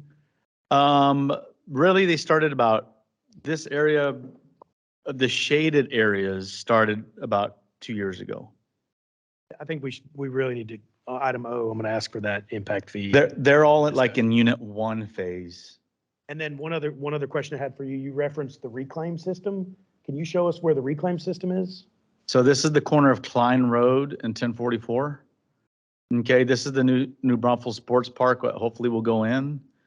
And we'd be feeding reclaimed water to there from about this area right in here. And remember, the reason for us looking into that is to save the potable water for use in the homes instead of throwing it on sports fields. And so the reclaim project is very important because it takes that EDU count off of our potable water for customers. I just wasn't aware of a final. Yeah. Right, so that power plant's about right here, I want to say.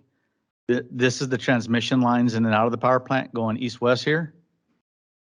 And so that reuse line that goes from Calpine to GBRA runs parallel to that It electric exists? transmission.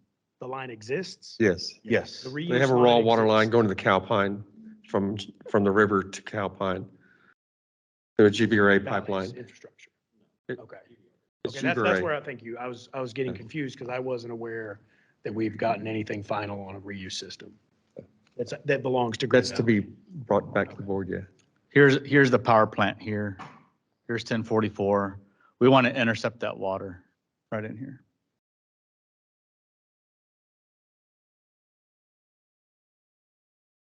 I just have one critique on the thing that has the blue, the gray, the green, and the pink. On your screen, the blue is very noticeable and you can see the numbers, but on our paper in our packet, the numbers are hard to see in the blue. So just a critique, can you lighten the blue when you make if you have to do this again? Okay. Okay. Again, yeah, I apologize. It didn't come out really the way, that summary table, I should have probably made it twice as big for you to see on paper. It's just a lot of data. It's a lot of I information. appreciate you doing this. I know I asked for this, what was it, 3 months ago? Because we as a board need to have that understanding of the growth that is on schedule to come. And this puts it in perspective visually so we can tell, okay, here's the magnitude of work, Pat and his staff is under. So when we, vote on things, bonds and rate increases, we at least have something to tie to the magnitude of what you guys are faced with. So thank you for working on this and keeping Dave, up with us daily. reiterate John's comment more. This is really great information. Yeah, and like I said, it's a snippet of what we're actually tracking. If you dig in, that's how come I brought it up on the screen. I'll try to zoom in so you could see it better. I apologize for the screen not working back here where you could see it, but we got a comment list here. So, this is something we're constantly updating for each project. For instance, for the ones in construction, you're going to see construction types of updates, right? For this project here, Park Place 1A. Oops, Also there's wanna comment, links, there's links built in that spreadsheet that go to the plans for it. I accidentally clicked on it. But if Every I go one of here, those- 130 EDUs development, UEG's our consultant, water, Derek's our inspector, our developer, our contractor. July 13th, pre-walk was completed. We're working on contractors working on the punch lists at 95%.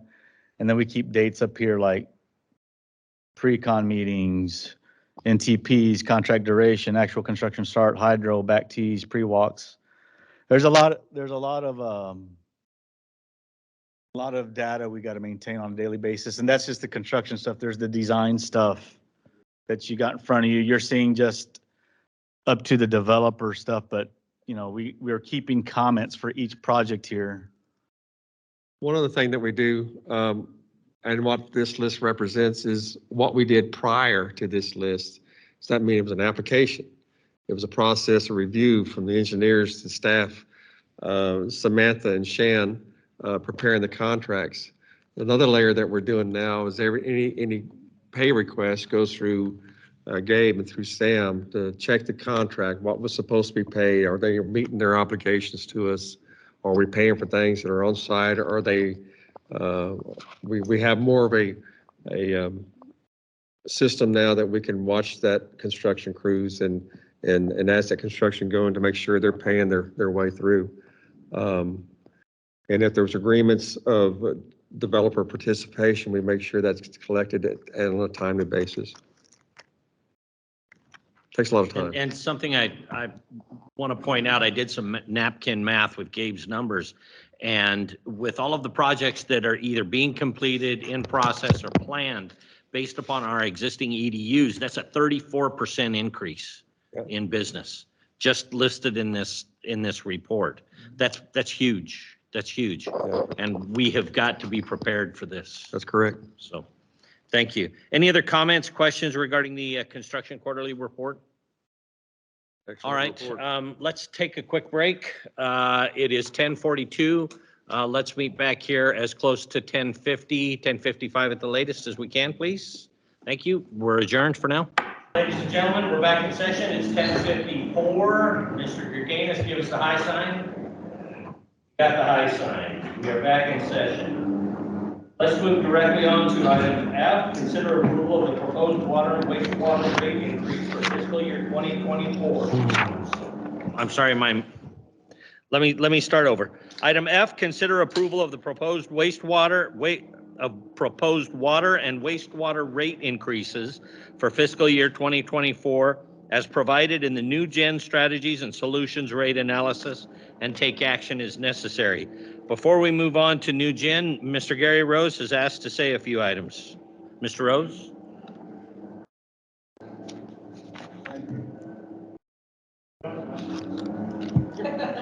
Heard the voice.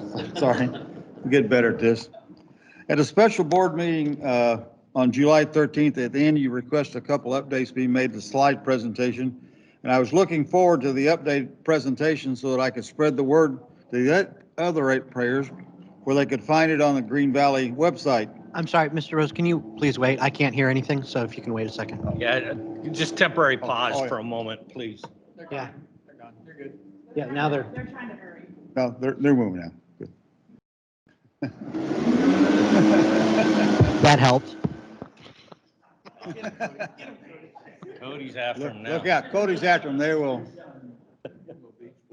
They'll react faster to Cody than they will to Mr. Allen. Thank you, ma'am. Mr. Rose, could we ask you to start over, please, sir? Absolutely. At the special meeting on July 13th, at the end, you requested a couple updates be provided as the slide presentation. And I was looking forward to the updated presentation so that I could spread the word to the other ratepayers where they could find on the Green Valley website this presentation about the rate increases. But lo and behold, it was never posted as the board had not approved the new presentation yet with the small changes. Is there no existing procedure that this board has that would not have allowed you to have approved that presentation and posted it on the internet so the ratepayers had this information in front of them, since you have this agenda item on the board. So it's still not posted, the presentation you had. I tried to listen to the video that was posted at the, of that meeting, but it was a YouTube link and the audio video was extremely poor. I raised that issue with Miss Samantha this week, and I noticed last night the normal link to the video was now up and was a much better quality, even though the quality on that lapel mic is not very good though. Thank you, Sam and David, for getting that link up. I have no clue what actions you will take on this agenda item this morning, but I do ask two things of you. Let's start looking for ways to reduce our spending, especially on wastewater. Can this board create a presentation for the ratepayers that tells us how Green Valley SUD got into the wastewater service business? From what I've found, a SUD is not mandated to provide wastewater. I could be wrong. I know this was all started by the old board, but do we have to continue down this current path if we are not required by law and statute to do so? Thank you very much. Thank you, Mr. Rose. Mr. Allen, I'll turn it over to you. Thank you, sir. And I think we have Chris Ekrut available now and Megan Kirkland with New Gen Strategies to give the presentation. Good morning, Mr. President, members of the board. Chris Eckert with New Gen Strategies and Solutions. Can everybody hear me okay? Yes, sir. All right, Yes, sir, we very hear you. good, very good. So I will share my screen here. Again, we have gone in and made edits to the presentation as requested by the board during the last meeting.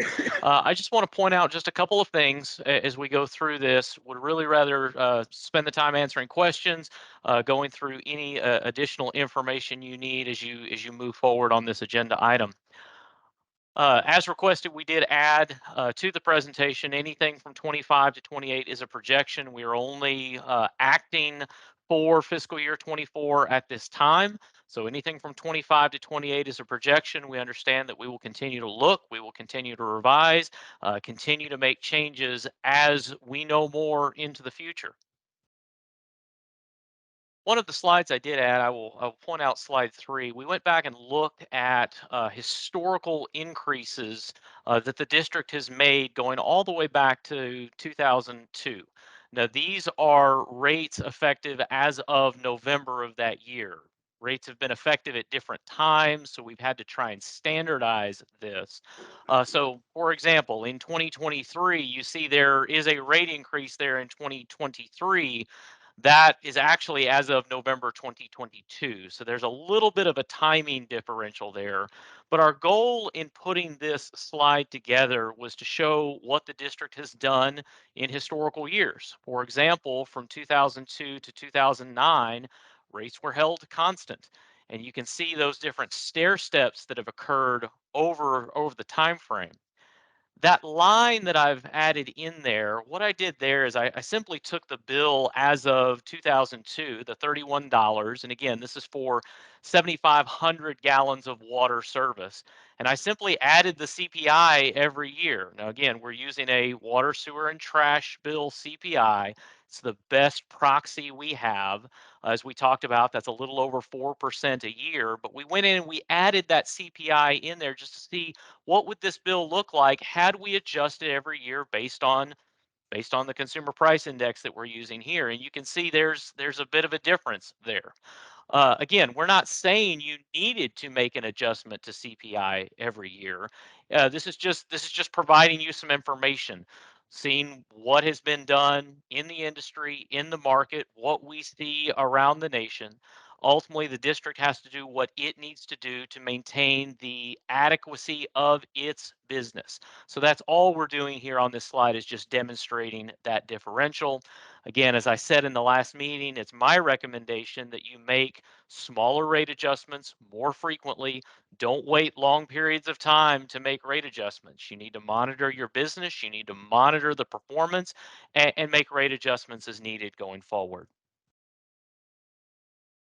So the other item I would point out, again, we've added the the information about 2025, 2028 being a projection. The only other big significant change to the slide deck, we added a 15,000 gallon bill impact. So we talked about this last time. We have 7.5 or 7,500 gallons, 10,000. We've added 15,000 gallons into the presentation just to show the bill impact there. So again, that was the only other big change to the presentation. Happy to answer any questions or address any other issues the board may have today as you look at taking action.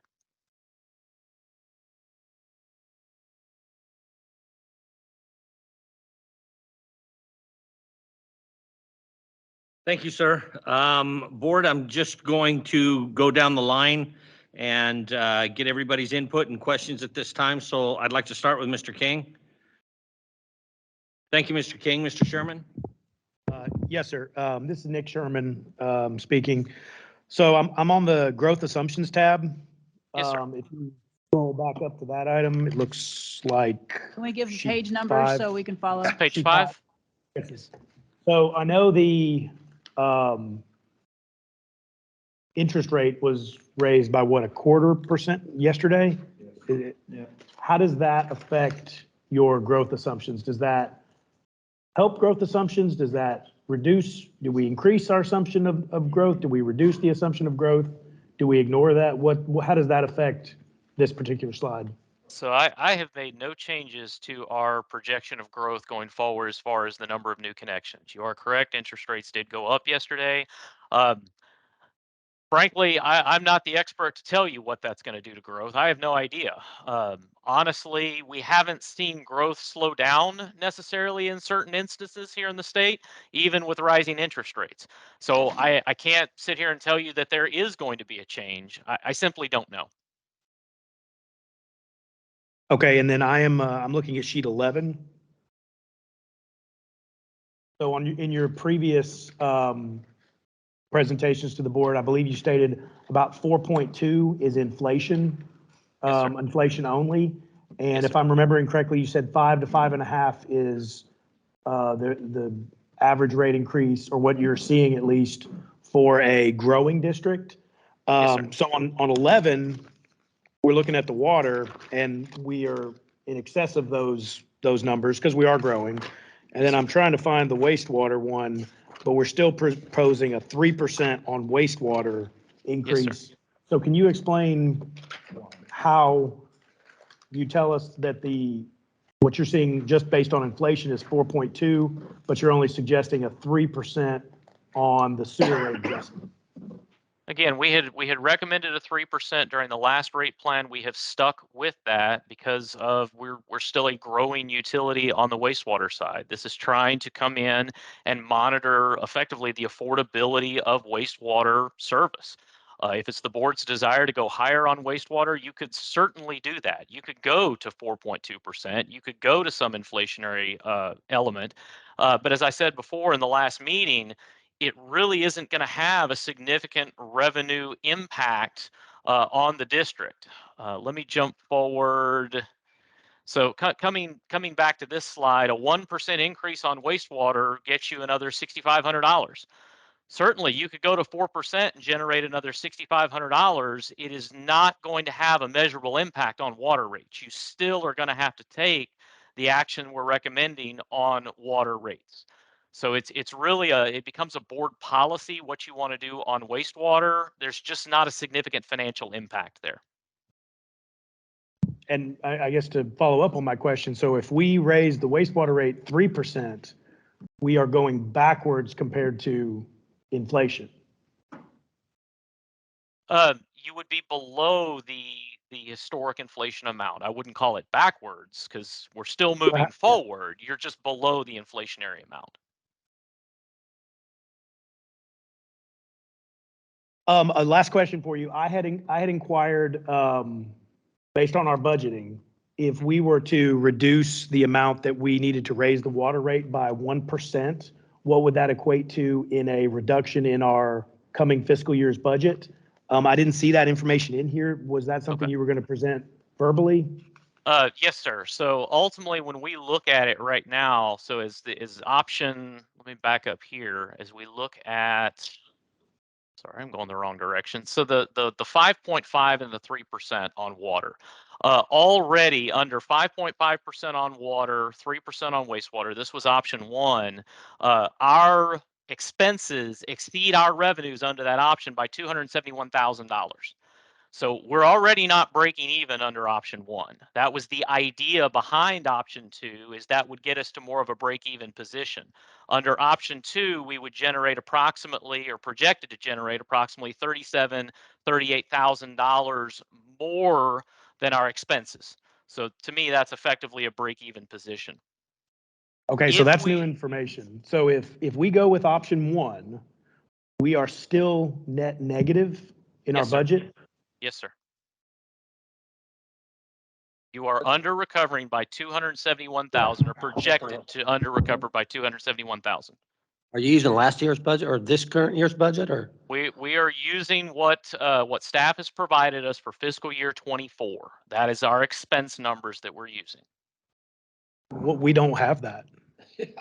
How can we, I mean, it's news to me that option one is still net negative in our budget. Was it there? Okay. I must have missed that because I surely would have, maybe I wasn't taking notes. So what is our 24 budget that they have? What we did is gave them projections of what we feel of the items, line items that we we're looking at to formulate this rate increase or this rate analysis. And those will be incorporated in our budget, but there's other parts of our budget that and Chris, I think one of the things that we did on this is analysis was not including any impact fees or water acquisition fees, correct? That's correct. That's correct. Which is key to paying off some of the debt, which is in our budget. So looking at the numbers that we gave you, Chris, that is a normal sampling of projections that on the line items that we did discuss to be able to form the analysis that we're looking at. Yes. Even though we don't have a complete fiscal year budget presented at this time. That's correct. And I'd also again point out, rate setting is a prospective exercise. Everything is going forward. There are naturally some timing differences here. We're having to make some assumptions. And so that's what we've done. We've made what we believe are reasonable assumptions based on what we know at this time. I have made reasonable assumptions about what I believe consumption will be next year, what customer counts will be next year. Is that accurate? It's accurate based on what we know right now. We could come in higher, we could come in lower. That is, again, why I've emphasized to this board, you've got to be looking at this regularly, routinely going forward. We try to be reasonable in those assumptions. We try to be reasonable in those recommendations, balancing the needs of the district, balancing the affordability of charges to customers.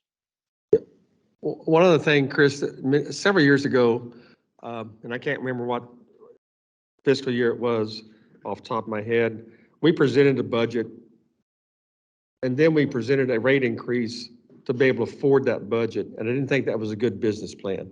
And so we're doing it this way, where we're looking at a proposed snapshot of what we think the fiscal year budget would look like, adjust our rates accordingly, and then we adopt those numbers and that rate analysis, depending on which option we choose, and apply that to our numbers in our budget.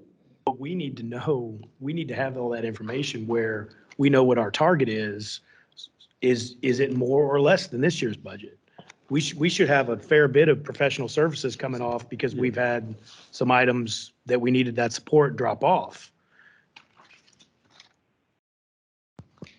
That's where I'm struggling is if we don't have all the information, we don't even have all the information you have.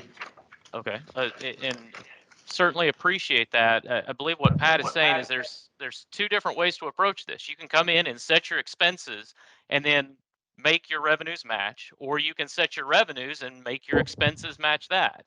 And I believe what Pat is saying is, he's looking for board direction on what is the desired revenue stream. He's then going to have to come in and potentially make some adjustments to his budget to come in and stay within those requirements. Yeah, because we're looking at two sides of this, two perspectives, the input. There is the prospective dollar amount increase on a, say, a 15,000 gallons a month user for 5.5% or 7%. But at the same time, we need to consider management's perspective of where does that put us financially with debt service and budgetary. So there's two sides of that coin that we need to be looking at. Mr. Sherman, any other questions, concerns? I mean, I have a discussion, just, no direct questions. I have board discussion, but I don't know that we're at that point, or maybe we are. Understood. I will entertain a motion to approve either options 1 or option. Oh, I'm sorry. Yeah. I need to give everybody an opportunity. I apologize. Sorry, I need to turn this on. So since my mic wasn't on, nobody heard me make a mistake. So, Mr. Pretty Free. sure Nick's got it or James got it. Somebody got it. Don't worry. Okay, thanks. Mr. Frias? So real quick, as far as, understanding the history of how we got to this point, I really do appreciate, page number 3, that shows us, between years 2002 to 2009, nothing was done, and yet growth was happening at that time. And then 2010, 2011, that's a 2-year bracket. 2012 to 2015, that's 4 years. That's when another increase happened. So there's a trend that shows 8 to 2 to 4 to 3 to 2 to 2.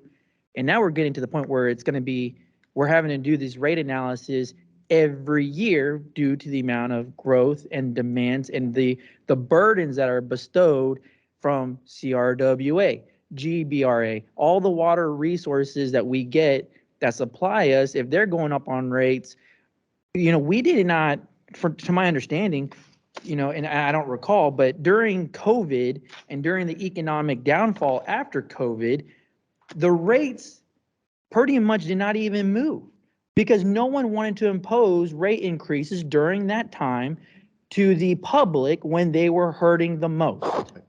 And unfortunately, we are getting to the point where we cannot keep putting that problem at a GVSUD level to say we're going to handle the burden and not pass on that expense. And then you have people in the public saying, well, we're going to be insolvent. We're going to be not meeting our demands, and we're every year in the red. Well, there's only so much that we can deal with, and be mindful of what those people on fixed incomes can deal with at that time. For us to go and burden those people during the hardest point of their life possibly would have been an injustice to them. But, that is the past. We have to move forward. This area is growing. And yes, growth is paying for growth. The federal government and state governments have, passed bills that we can tap into to offset some of those burdens. So developers are paying. We're going to be looking at the kayak fees and impact fees. We're going to get that going. And, I would say we're a little long overdue on that, but we're going to start making it right. But we have aging infrastructure. We have, the demands to serve the customers. And even during Snowmageddon, we had the employees out there taking care of the customers. So, there's a lot of things that are happening in life. And yes, people are on fixed incomes. And, if this, let's say 5% is going to increase it by $5, their total bill, okay? That is, I don't know of a company, a utility company, the GVEC, CPS, SAW. I don't know anybody that is going down on their expenses. Unfortunately, every utility company is inching a little bit more every year to handle the inflation at a 4.2, 4.3%. And yet we are, I wouldn't say behind the curve, but we've been mindful of that burden. And now it's where we have to catch up appropriately enough to sustain the company, to service the ratepayers, to service the customers that need our service to them and our obligation to serve. we have to do it, but, personally, I would have liked to see the budget, established first, option 1, option 2, and then we come to this part where we see the rate analysis and says, okay, if we go with budget number 1, here's where your rate needs to be. Budget number 2 says this is where the rate needs to be. Now, to Pat's point, you guys gave them information. They went off of that information, and at that assumption of what the budget could possibly be, we are now going this way of here's the numbers based on the rate increase. Then we present the board, here's what you can do with next year's budget. I understand that concept. I would prefer it the other way. That's my opinion. But either way, we have a guideline to go off of saying, okay, Pat, we're only going up 5% on this one, on water and, whatever we go up on wastewater. And then you have to meet that budget, or have it to the point where we're not going to be in the red again. So there's a lot to take into consideration in all this. This is a lot to digest and to be mindful of the percentage points. I don't like the percentage points. I think the dollar value is what the public needs to know. Is it going to be a $4 increase on my bill? Is it going to be a $2 increase? So that they can mentally prepare. No one really knows the percentages just off of just the math that goes along with things. So, and I know the information's in the packet. I think, what was it, further down into, page 30s and 40s? It has that information. So I expected the packet during the last meeting to be published online so that the customers can see that cost comparison. If we haven't done it, please let's get that up there as soon as possible so that people understand how we gauge this information. And that is my 2 cents. That is my comments on that. So I just hope that, I'm clear on that end. Thank you. Thank you, Mr. Frias. Appreciate that. Mr. Hendricks? Yes, on page, excuse me, on page 6, capital improvement projects, it says there's a $58 million anticipated, I guess we're going to call it debt. Out of this $59 million, is there any acquisition, kayak, any kind of fees put in this? Or is this just the raw cost to what we're looking at for GVSUD? That's a projected cost, and that has a large timeline on that. It's a number that we use for planning or forecasting. And I can't tell you when that'll hit our budget because it's all based on that growth timeline. But the kayak fees, impact fees, other development fees that we have will pay a big portion of that. That was what I was trying to get at. So out of this The 59. biggest part of that 58 million would be the expansion of the sewer plant. Yes. Based on the growth that we are anticipating. But there again, if that growth changes, then the timeline of the need to expand that sewer plant changes as well. And thus the timing of going out for additional debt of that number would change as well. Okay, so I guess what I'm getting at is because it's been brought out, and I believe these numbers are being used inappropriately to other city councils and to other people. And what I say is that this number, this $59 million, is being put out as pure debt, that we are going to be pulling out of our pockets $59 million, and that the ratepayers are going to have to compensate through rate increases. And I think that's where a lot of the hard feelings, whatever you want to talk about it, is coming from. But I don't think that the people that are saying this understand the numbers that they're looking at. And I think they're giving a very biased, one-sided, I really don't know what I'm talking about, but these are some numbers that I think I need to say, and just babbling it out. Whereas this $59 million, in actual reality, we are going to be compensated probably 20, maybe 25 million, because we're going to be getting contractor fees. We're going to be getting developer fees. We're going to be getting other fees coming in that offset this debt. So it's not fair to blast out to city councils, to blast out to ratepayers, to blast out to the general public that we are taking $59 million of debt completely irresponsibly, and we're passing that off to the ratepayers, when in fact, This is so that we can grow our company, so that we can get even more ratepayers, so that we can even distribute out our cost even more, just like my insurance analogy earlier. If you have an insurance company and you only have 10 people that you're providing insurance for, yeah, everyone's going to be paying $2,000 a month to have that insurance. But if you have 10,000 people, then now everyone's down to paying $200 a month.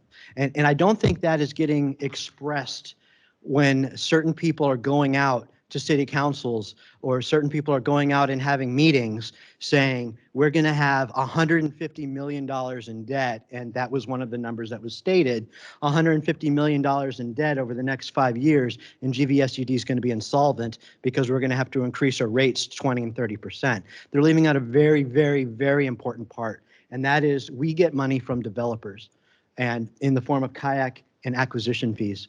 And that is not put into this. And so people are inaccurately taking these numbers and running with it. And I think we just really need to beat that in. That's why I'm on my soapbox. We really need to beat that in, that this is not $59 million of debt that we're taking on next year. This is over the next 1 to 5 years. We can't even really say that, but we are going to be compensated for a lot of this, and it's not just going to happen overnight. And I think that really needed to be said. And I think that was all I had on that. Oh, no, I do have one other thing. And as far as the rate increase, yeah, we're going to have it. We all know that. I mean, no one's putting our heads in the sand. I want to point out that most of us, if not all of us, have GV EC for electric. And I don't know if people have realized this, but do you know that last year alone, I only took 1 year snippet. Last year alone, they had a 14% increase. They did 8% in August. And then they did another 6% in April, and nobody was complaining other than grumbling, oh, my bill went up. My electric bill went up $55 in 7 months just because of a rate increase. And we're talking about, and that's why I specifically asked, and I'm glad they put up that 15,000 gallons, because that is where I am as a ratepayer for the last 4 months now, because my irrigation system, yay for that, I have been at 15,000, 16,000 gallons of water. My grass was green. My wife loved it. My neighbors were happy. But I was at 15,000 gallons. And looking on that chart, oh, you put it up there. My bill went up $4. $4. And people, and I'm not saying people aren't right for being upset about a rate increase. I'm mad every time I go to Walmart, and I love orange juice. And orange juice used to be $3.20 a gallon. Now orange juice is $6.75 as of yesterday, a gallon. And there's not a public forum I can go to and be mad at Walmart for. I mean, this rate for an entire month of me using 15,000 gallons of water, which even one person here who has agriculture on that person's land, they didn't use as much as I did. They had, I believe, approximately 15 acres. I could be wrong on that. And they were upset about their bill, and I understand it. But I, in a 6-bedroom house, was still over that person's water usage, and I'm only looking at $4. I'm looking at less than a gallon of orange juice. So when you put it into perspective like that, 5.5% isn't really, yeah, I don't like that. I don't like we said before down the line, I don't like a percentage, but unfortunately, mathematically, we have to do it. But when we look in reality, that my bill is going to be $3.42, I'm sorry, $3.40 more. If I can clarify, the 340's wastewater, it's the 590. This is option 1. Okay, 590 there. Okay. On option 2, it's 792. I just want to be clear on those numbers. No, that's cool. So it's still less than a gallon of my orange juice that I really, really love. But I am one of the highest water usage short of commercial, as far as I know. I could ask GVSUD to run the rates, but at 16,422 gallons in 1 month, I am the premier. I am in that now. premier user. I'm sorry. I'm not watering my lawn as much anymore, but I think we just really have to have that in perspective. When does the restriction go into effect? And yeah, and drive by his house. Are you making fun of me? I was just inquiring when we're going to put into effect those water restrictions to curtail usage. We're not on Edwards Aquifer, so I'm good. So, my wife Sarah, if you're watching, I have to stop watering the lawn because they said so. So, but I really think that needs to be hammered out. That our debt isn't happening tomorrow. It's spread out over years, and that's why these potential rate increases. And that was another thing. Sorry, still soapbox. where it said like 8%. That was another thing that somebody was really, really, really harping out, is that we're going to have a 5.5, and for the next 1,000 years, it's going to be 8% every year. Well, no, it's completely speculative right now. We are guessing what is going to happen over the next 4 years, but some people are taking it to heart, and they're taking it to fact, and they're presenting it specifically to other governmental bodies that this is a fact, that this is what is going to happen with GVSUD, and it's not. It is 150% speculation, and I know my math is wrong on that, but we have the experts right here. It is speculation what's going to happen in the future. Who knows? Maybe we're going to get a bunch of sewer people this year, and then next year we're going to have a 2% increase because we have a bunch of sewer. We just don't know. It is speculative. So there, I am off my soapbox now. Thank you, Mr. Hendricks. Appreciate your comments. Mr. Robertson?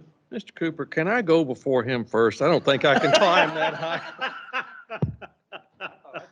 You said all my points, and you said them very well. Yeah, I echo your thing. Is like, yeah, we need to project real numbers. This 58 million may not happen in increments in 3 to 4 years. Anticipating the growth, especially the big chunk is going to be the expansion of the sewer plant. I'm coming down now after listening to all this today, heading towards the 7 or 7.5%. I'm thinking it's more prudent to keep our funding balance more in line, knowing full well that we're going to have to look at this every year. We just simply are. The economy is changing too much. The costs are changing too much. We have to reevaluate it all the time. Thank you, Mr. Robertson. Ms. Miller? I agree with the same things they said. I don't have anything extra to add. They did good. Oh, great. Thank you, Ms. Miller. All right, directors, any other comments before I make that mistake again? It's recorded. All right, let's handle it this way. We have 2 options on the table. Let's review the 2 options just for clarity.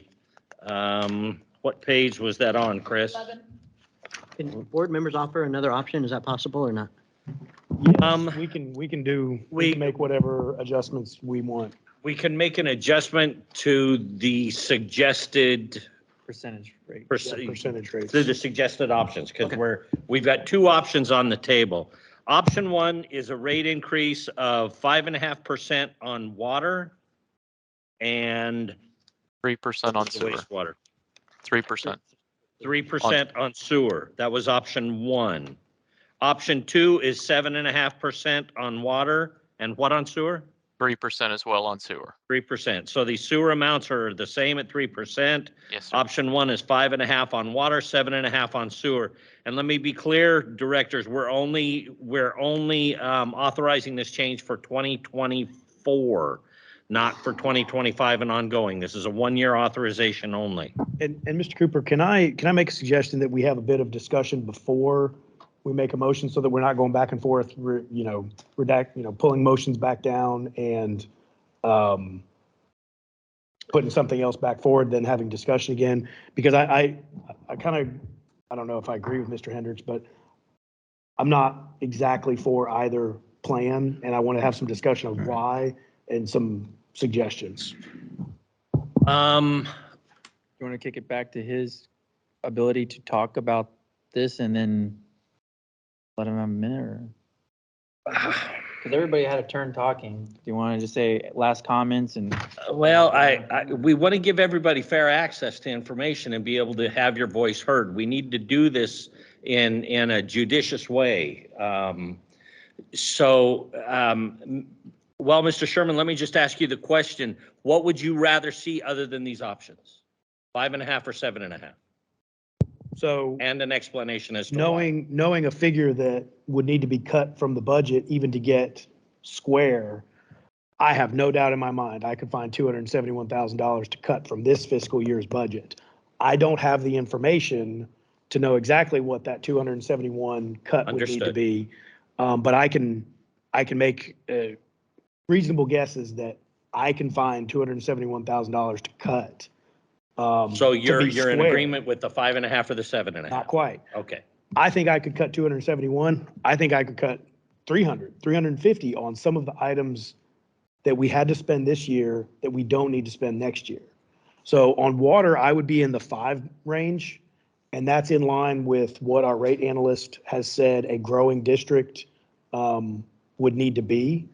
On the wastewater side, with the information that we've been provided that 4.2 is inflation, 5 to 5.5 is a growing district, our wastewater side is remarkably growing. And previous presentations, I put them on the spot. They didn't have the exact figures, but they said if the wastewater rate was to pay for itself, we would need to increase our rate 20 to 25%. I'm not suggesting that. That's unreasonable by a long shot. But as a general board policy, it's another discussion, but I think we need to get to where one side is not subsidizing another side. And while we saw the figures that a very small percentage of our customer base was 29%, I think, or it was either 29 or 39% of the labor that was expended. These were the numbers that were provided by our rate analyst. I think we need to get closer to even. We can't do it all in one day, but we need to get closer to even. So those are my suggestions. What number would you suggest for wastewater? On wastewater, I would suggest 8. 8%. Because that's above what he has suggested as a growing So market. your option is 5% water, 8% wastewater. Yes, sir. That's what I think we could justify. Okay, thank you. Directors, any other suggestions, any other input? Yeah, I had something and it'll be real quick and I'm looking right at Pat. So, Mr. Pat, you made mention of it, but I don't think it was reiterated, or I don't think it was stated fully. Our budget as presented, if we go with this 5.5, they said it was approximately $200,000 deficit. However, you made a comment, and I don't think that it really got picked up by everybody. You made a comment that we are still anticipating these kayak fees and these additional fees throughout the year, which would potentially cover that 200,000 that we're looking at as a deficit right now. Is that correct? That is correct, yeah. But it's speculative. I understand it's speculative. Yes, Yeah. it's speculative. And I also you have to remember that 58 million, that is pure speculation, but it's also based on assumptions of growth of development has come to us. And so, and the improvements that we're listing not only is for development, but it's also for enhancement of infrastructure. Fire flow is a big topic, as you all know. And so there again, it's all on a timeline, it's all speculation. And cutting $270,000 out of a budget, I saw your look. that's a pallet of meters, okay? Pallet of meters that we buy is $243,000 every time we buy one. And so, yeah, that's my job to bring y'all a budget. But it's also my job to bring y'all a rate analysis to be able to afford to move the district forward. And that's what we're doing. To talk about what that budget's going to look like before we get to a rate analysis. And I heard Mr. Frias, I agree with you too. There's 2 ways to do it. But I think if I was to bring you a budget and say, I need this much money to move us forward, we all agree to that. Oh, well, wait a minute, that's a 10% rate increase. What's the public going to do then? I don't think that's the best way to approach it. I'd rather know what my rates are going to be, apply that to the costs that we're looking at in our budget, and then establish our budget based on okay, we're going to do a 5.5% rate increase or 7 or whatever the number is. Now, Pat, go figure out your budget and bring it back to us. And that's why we did it the other way before, and it didn't get received very well. And I was trying to prevent that. And that's why we delayed the budget meetings, because we wanted to know how much money we had to work with. That's Because correct. And then I'm back to my military mentality. We need to know how much money we have, so that way we know what we can work with to spend. Because it makes more, we're drawing draw the cart before the horse? Is that the way it is? So, yeah, so we need to know what money we would have before we can actually make a budget. That's the way I like And it. James, where I'm still struggling with is our rate analyst was presented both documents, a draft of what we're going to be asking for. I would have reviewed that. I would have been able, because it's tough for me to justify the numbers that are being suggested if they have more information than I do, and I'm trying to understand it. Definitely, yeah. So I hear you're right. it's been done the other way before and it wasn't well presented, but they're married together. They're tied to each other. We need to have all of that during the decision-making time, which is today. So that's still where I'm struggling. And maybe this is just from what I've seen of how we did the military contracts, and I hate to keep reiterating that, but that often there would be the budget would be based off of last year's money. Last year money, how much we got, unless we knew there was going to be a shortfall, which was rare. It would be based off of last year's budget. That would be very tentative. And then another budget would have like the I wants added to it. Because you can leave I wants off of a budget. If you know you're going to get what you got last year approximately, you can have your I wants on a separate sheet. And then you can say, okay, well, if we do a 5.5, now I can throw in a couple of these I wants, or a couple of these, we're going to do an extra CIP. And I don't think that would put a huge undue, now staff correct me, I don't think that would put a huge burden on staff if they could present a budget based on the previous year to the board. So that way we kind of go into it knowing what we're looking at. And then they're like, hey, but if we get an extra 200,000, then it would be cool if we got this, because that's where the I want comes in, really. And I say I want, it could be needed, like something that we actually really, really need versus something, hey, let's just put some gold gilding around the building. Let's just really top this off. So there's a difference between I want and I would really, really need kind of a thing, if that makes sense. Thank you. Thank you. Any other comments, directors? Any other suggestions? Oh yeah, I do like the higher. I was going to also suggest 5% for the rate increase. And then I was going to say 5% on wastewater, just because we don't have, we have a lot of customers, and I don't mean to diminish the fact that we have a lot of that we have ratepayers on wastewater, but it is low. Build the foundation. And we do have to build the foundation. Have to build that foundation Yes. now so that in the future, wastewater is paying for itself in its own infrastructure and its own entity. It's a matter of course, and I asked these guys in another meeting, and it didn't come out, but yeah, a business has to spend money you have to spend money on one side to make your other side better. And it's just, we're balancing ourselves out, and it's perfectly natural. People brought up, why are we dealing in wastewater? Why? Most water companies do deal in wastewater. I think it is, I pay more as a ratepayer because I have to pay Cibolo for sewer and I have to pay GVSUD for water, as we have seen on every single chart that pops up there. So if I was a new business, I would much rather prefer to move into an area where I can deal with one company for wastewater and water usage, because my rate's just going to be flat out lower. And from a commercial standpoint, which is giving a lot more money than a single ratepayer would, they would actually save money by having both on us. You kind of stepped on your thought there. What were the numbers you were going to suggest? Oh, I'm sorry, 5% for water, and I was saying 5% for wastewater, but 8%, it's pennies right now. But and the reason I want a little bit higher is so that we Inflation. start catching up. Yeah, and I don't like that it was under inflation. Inflation is what they're averaging, 6% really is what it is floating around right now. I think the 10-year average was 4.2 because that's what current administration likes to say instead of it being higher than 6 right now. But, I think 5% is better. I think it should definitely be above inflation. We got to keep up, so.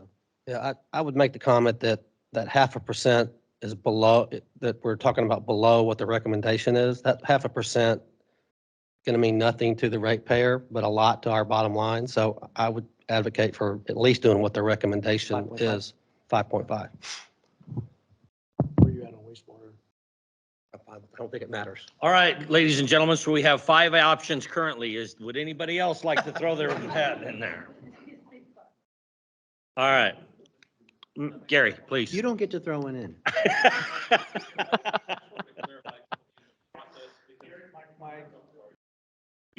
Just clarify a couple things on process. So the next steps, as you're considering this and possibly making a motion, there's going to be a rate order that is prepared on whatever the recommendation is, and that would come back for approval. But also keep in mind, effective date. We've missed that in the past and had to come back. So if there's a motion to implement a rate increase, is it October 1? That way we know when it falls in that budget cycle. I thought we were under legal obligation to fulfill a timeline. It's not a legal obligation. It just gets us in check, in tune with our fiscal year. Is what, because we've been lopsided on that before. And so then you do a rate increase halfway through your fiscal year and it kind of offsets things. So if you do it prior to your fiscal year beginning, which is October 1, then you know what you're going to have for the next 12 months. Then can we see what the proposed budget that you've drafted is before we take action? I mean, it might. But if we take action, he has to I- meet. We have- You're throwing, you're overturning the apple Yeah, cart we would here. just be Yeah. delaying for. Yeah, Okay. once the rate increase is approved, then I have to give notice to the public of that rate increase. Otherwise, it'd put us in November, or December before we can make it effective, which will put us 2 months into our fiscal year. So then what would the date that we need to make this effective be? October 1. October 1. That way I can get notice out by the end of, by, We need in to make that August part of our and have, motion. So I have one more question. yeah, to be out to the public by the end of Mr. Chris, August. So to Mr. King's discussion about that extra 0.5% on water, so if we're at 5.5% on water and we're roughly 271K short of the draft budget you've seen, can you ballpark or quickly make an adjustment on what that 0.5% value is? $75,000. $5,000? So 75. are you talking about 0.5% between water, in the water, $75,000? That's Yes, what sir. 0.5% represents. So 75K, so that tells us where, so if a 5% discussion, which is what I was proposing, so then we would be 350K short of the draft budget that we've gotten. But we're also increasing, let's say we went with the 8%. If you get the If we 8%. went with the 8%, we're also flipping it to where you gain $75,000. But the dollars between the two Right. percentages are But you're different. going up from a 3 to an 8. so that difference- 3%. So if you're going from 3% to 8% there, so that's 5 times 6,500. That's going to give you 32,500 gain on wastewater. 32.5? Mhm. Yeah. So then we're about 320 if I'm I'm pretty sure Pat can, spitballing. clean up the budget to do that. I think we could. Cooper, could I ask, before we call any vote, that we clearly lay out, because we've had what, 2 or 3 different I'm proposals? penciling it all out here. So Okay. we can look at each one individually. Right. So, I just want to make sure that everybody has had input. Everybody is okay with where we're at. All right. I'm going to also add that based upon the report we were given, option 1 would mean the potential of an 8% water increase in 2025. The 7.5% would be carried out, projected throughout the next 5 years and be able to fulfill our needs. Well, So, those are, like we've got added here, those are projections all based on. projections, all And projections, we absolutely need to look at this annually. every year. I mean, Every I year. had to bring it up and ask for this to come back, and I don't know when we would have seen it if I hadn't asked for it. So we But absolutely. need to if look these at this. projections are accurate, I'm personally going to have more of a problem coming back asking ratepayers for an extra 3% simply because we undercommitted this year. So just Cooper's personal comment Well, there, and I think we have a lot to do on tightening up the budget. as we always do. Rewind 2 years ago when we did a rate increase. During the Shut down. discussion, I inquired, what have we cut? What have we tightened the belt on? And there wasn't a good answer. There was basically no answer. So I know for a fact I can tighten up the budget, and we're going to tighten up the budget. All right, we have 4 options in front of us. I want to make sure that I express each one of those options clearly so the directors have the opportunity to consider each one. Let's call it Mr. Sherman's option is 5% water increase, 8% wastewater increase, 5 and 8. Mr. Hendricks, 5% water increase, 5% wastewater increase. That's 5 and 5. Option 1 is 5.5% water increase, 3% wastewater increase. Option 2, 7.5% water increase, 3% wastewater increase. Those are the 4 options that we have before us right now. Mr. Cooper, I'll make a motion. Mr. Sherman? I propose that we make a rate adjustment of 5% to water and a rate adjustment of 8% to water effective October. Thank you. 8% to wastewater, 5 for water, 8% to wastewater, and then effective October 1. Is that correct, Pat? With an effective date of October 1. Thank you, Mr. Sherman. I have a motion. Do I have a second? Second. Second, I'm going to ask for a roll call vote on this. Mr. King? Yes. Aye. Mr. King? Mr. Sherman? Yes. Aye. Mr. Frias? Aye. Aye. Mr. Hendricks? Aye. Aye. Mr. Robertson? Nay. Nay. Ms. Miller? Aye. Aye. We have 5-1 in approval of Mr. Sherman's option, 5% water, 8% wastewater. Motion carries. No reason to consider the other three options. With an effective date of 1 October. With a, I'm sorry, with an effective date of October 1. Correct. He made it in the motion. Okay. I just didn't You didn't restate it. reiterate, okay. Yeah. Thank you. All right, and thank you, Chris. Appreciate your time, your effort, all of your hard work on this. No, appreciate your time. Thank you. Thank you very much. All right, let's move backwards to item E2, Board Committee Meetings and Reports. Let's start with item 1, Facilities Committee. Ms. Miller?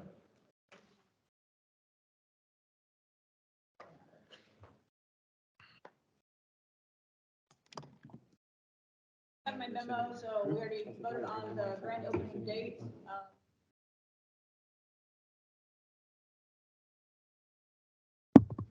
Sorry. I have to repeat that all then.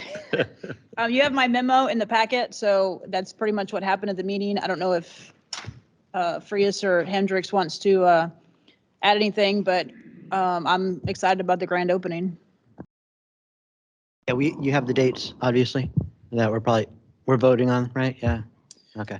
Yeah, so my only comments to the meeting was, we were very thoughtful of when we can have the public. Obviously, September 11th is earlier in the week, so we wanted to be mindful of that. We did want to make sure that it was in an appropriate time during the day and during the week that the public can attend. So we were very mindful of that, along with being mindful of staff's time of staying later than normal at the facility and making sure that there'll be enough employees here to accommodate any of the public questions, concerns, and walking around, touring around if they had any questions. So I believe the committee thought of every possible scenario and factor that could happen, will happen. We were very mindful of that. So that's all I got. Thank you. Any other questions, comments? Thank you, Ms. Miller. Mr. Frias. Finance Audit Committee, Mr. Hendricks. We didn't have a meeting. You didn't have a report? No, but report. we will now. I After we have- apologize. I needed to look With at the my rate notes. thing, yes, we will have one. Oh, excuse me. Item 3, Investment Committee. Mr. Rose has asked to speak quickly on this.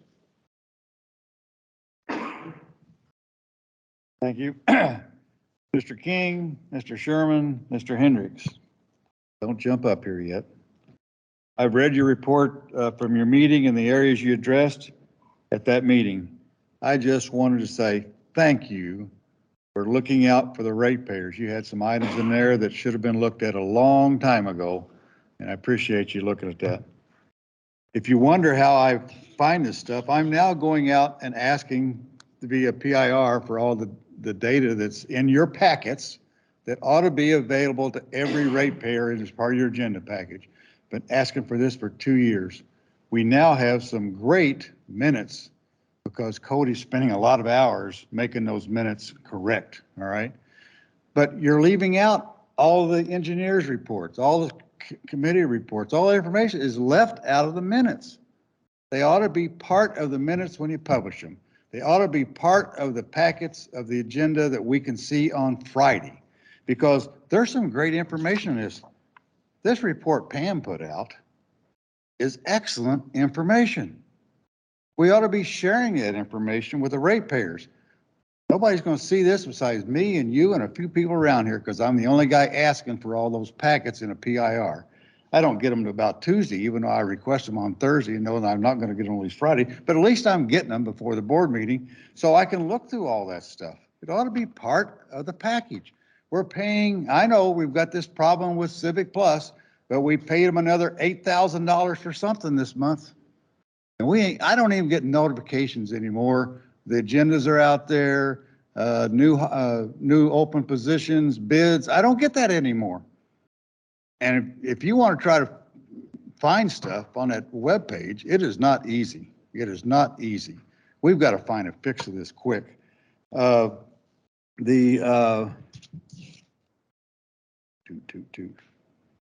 This is way off board. I'm going to tell you, if I heard you right, you're going to have the grand opening from 3 to 6.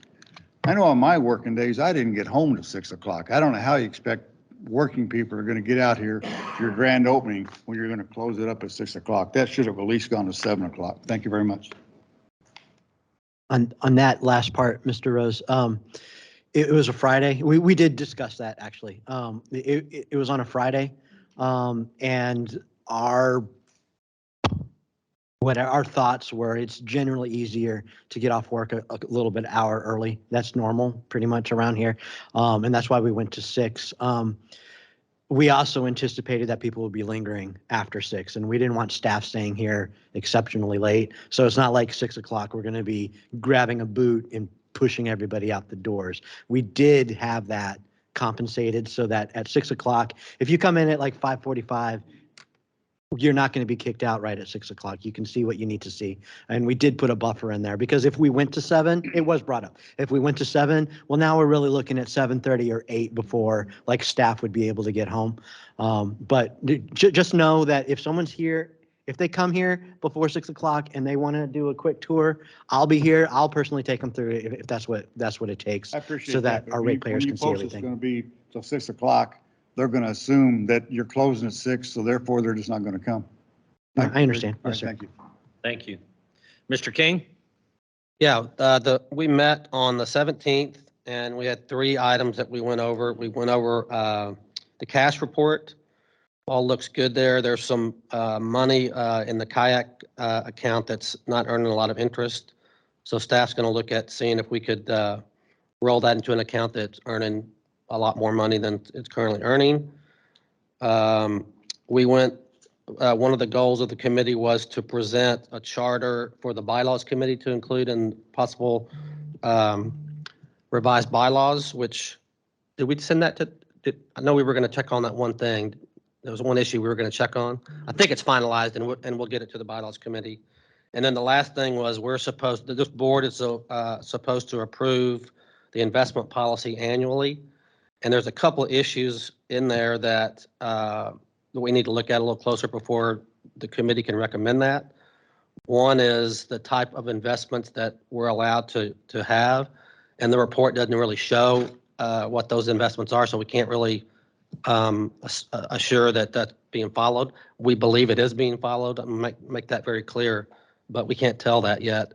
And then the last part is there's some money at Marion State Bank, and there's good reasons why it's there. And but there's a policy in that, there's a section of the policy that's probably not being done, and so we're going to work on that. And hopefully, we're going to meet again in October, and hopefully at the October board meeting, we'll be able to recommend approval of that policy.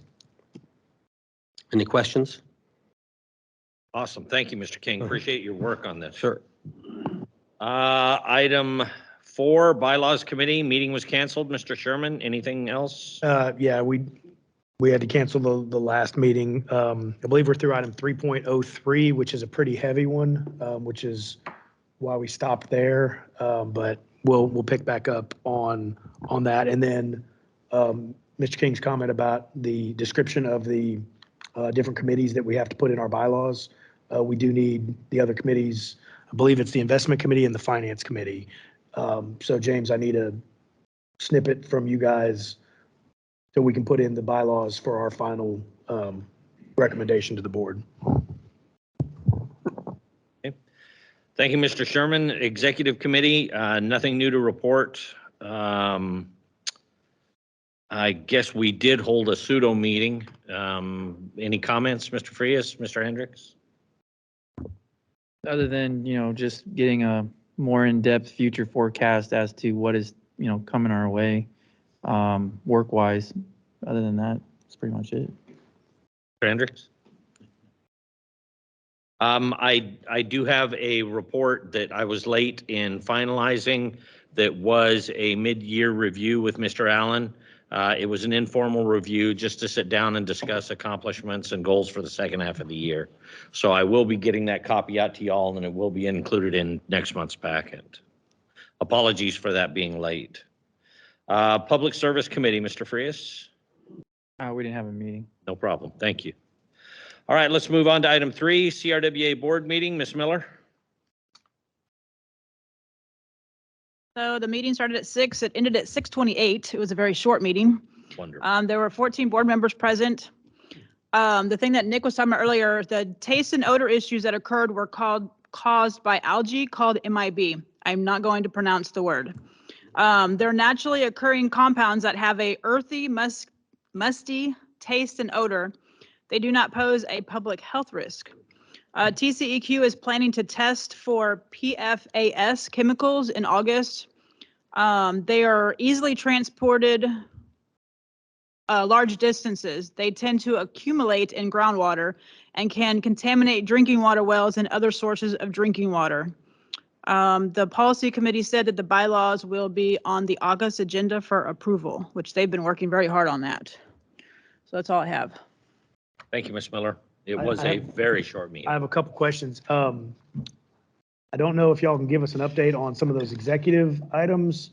There's some pretty tough executive items that might have financial impacts downstream of CRWA. Happy to discuss those at executive committee. Well, so we didn't go into executive session at the meeting. I think you were there the whole time, is because the lawyer wasn't there. So we have no new updates. Wasn't any executive updates at this meeting. Yeah, we have no new updates since the last meeting we had. So. But again, if you want to discuss anything, we can discuss them later. Okay, and then one other item. With the CRWA, I was referencing saws that's come off of the CRWA take. They're onto their Edwards take. If you drive past the CRWA tanks on 78 and the 4-inch line is bleeding water out, that is the drain line. That is intentional. So don't panic like I did. Information. Leaving, what was it, the public hearing on the drought policy. I had to leave early from that meeting out here, and I drove past that and I freaked out because that first tank was apparently being cleaned to flush out any remaining MIBs, MIB Yeah. from that tank while there was less usage. So the 4-inch drain line is the intentional. We opened a valve to drain it. The 12-inch with the flapper on it is the overflow. So I was sure we were overflowing the tank and just putting the water on the ground unintentionally, but no, the 4-inch line is intentional. So. And Mr. Kaufman said at the meeting that he's the general manager. And he mentioned that some people have complained that they don't taste anything or smell anything, but then some, like my husband, his coffee was nasty. He thought I changed his coffee, so that was not a good thing. So, but everything should be good now from what they say. Cool. Any other questions, comments? Mr. Cooper? Yes. At the Board of Managers meeting yesterday at CRWA, they're considering some process in the future that'll be budgeted to help limit the taste and odor problem in the future. But that's a study and some other information we'll have to gather later on. But they're moving in that direction to consider another filter system or a different component to limit that in the future. So. But we'll bring that back later on. Pat, to all that note, when there's costs that are going to affect our numbers, that's because listening from the audience at the CRWA meetings, there are costs coming. I can hear it from the peanut gallery, and we need, as soon as we're able to know about it, we need to know about it. I have the same concerns, and I've mentioned that to them, that we need to have some kind of idea, because we just got our budget numbers from CRWA yesterday. So Pam and I anticipate those every year prior to so we can work on our budgets. And so when we get those numbers, we eagerly see the differences. And so we have our assumptions are usually pretty close. How close were you this time? We always add about 5%. And I think we pretty much hit the nail on the head, didn't we, Pam? And one of the things that Ms. Miller and I consistently do, whatever important matters are brought up at the trustees meetings, we share with Mr. Allen to be able to be discussed and verified at the Board of Managers meeting. So we're working closely together to make sure that. And we're also considering changing the construction committee meeting, then having the Board of Managers. So if there's something coming out of the construction meeting, then the Board of Managers can see how that affects their entities before it goes to the trustees. And that was discussed yesterday. So that's for the board to decide, the CRWA board to decide to change that calendar. So. Any other questions, concerns, directors? All right, moving on. Item 4, engineers report from Tri-Hydro Engineers and Utility Engineers Group for water and wastewater construction projects and proposed new developments. Who's up first? You have my report, so I guess the only thing I want to highlight is that we will be raising the bowl for the tank. It's planned for August 4th. I think it's 7:30. But that'll take about 4 hours to do, but that should be up hopefully by the end of the 4th.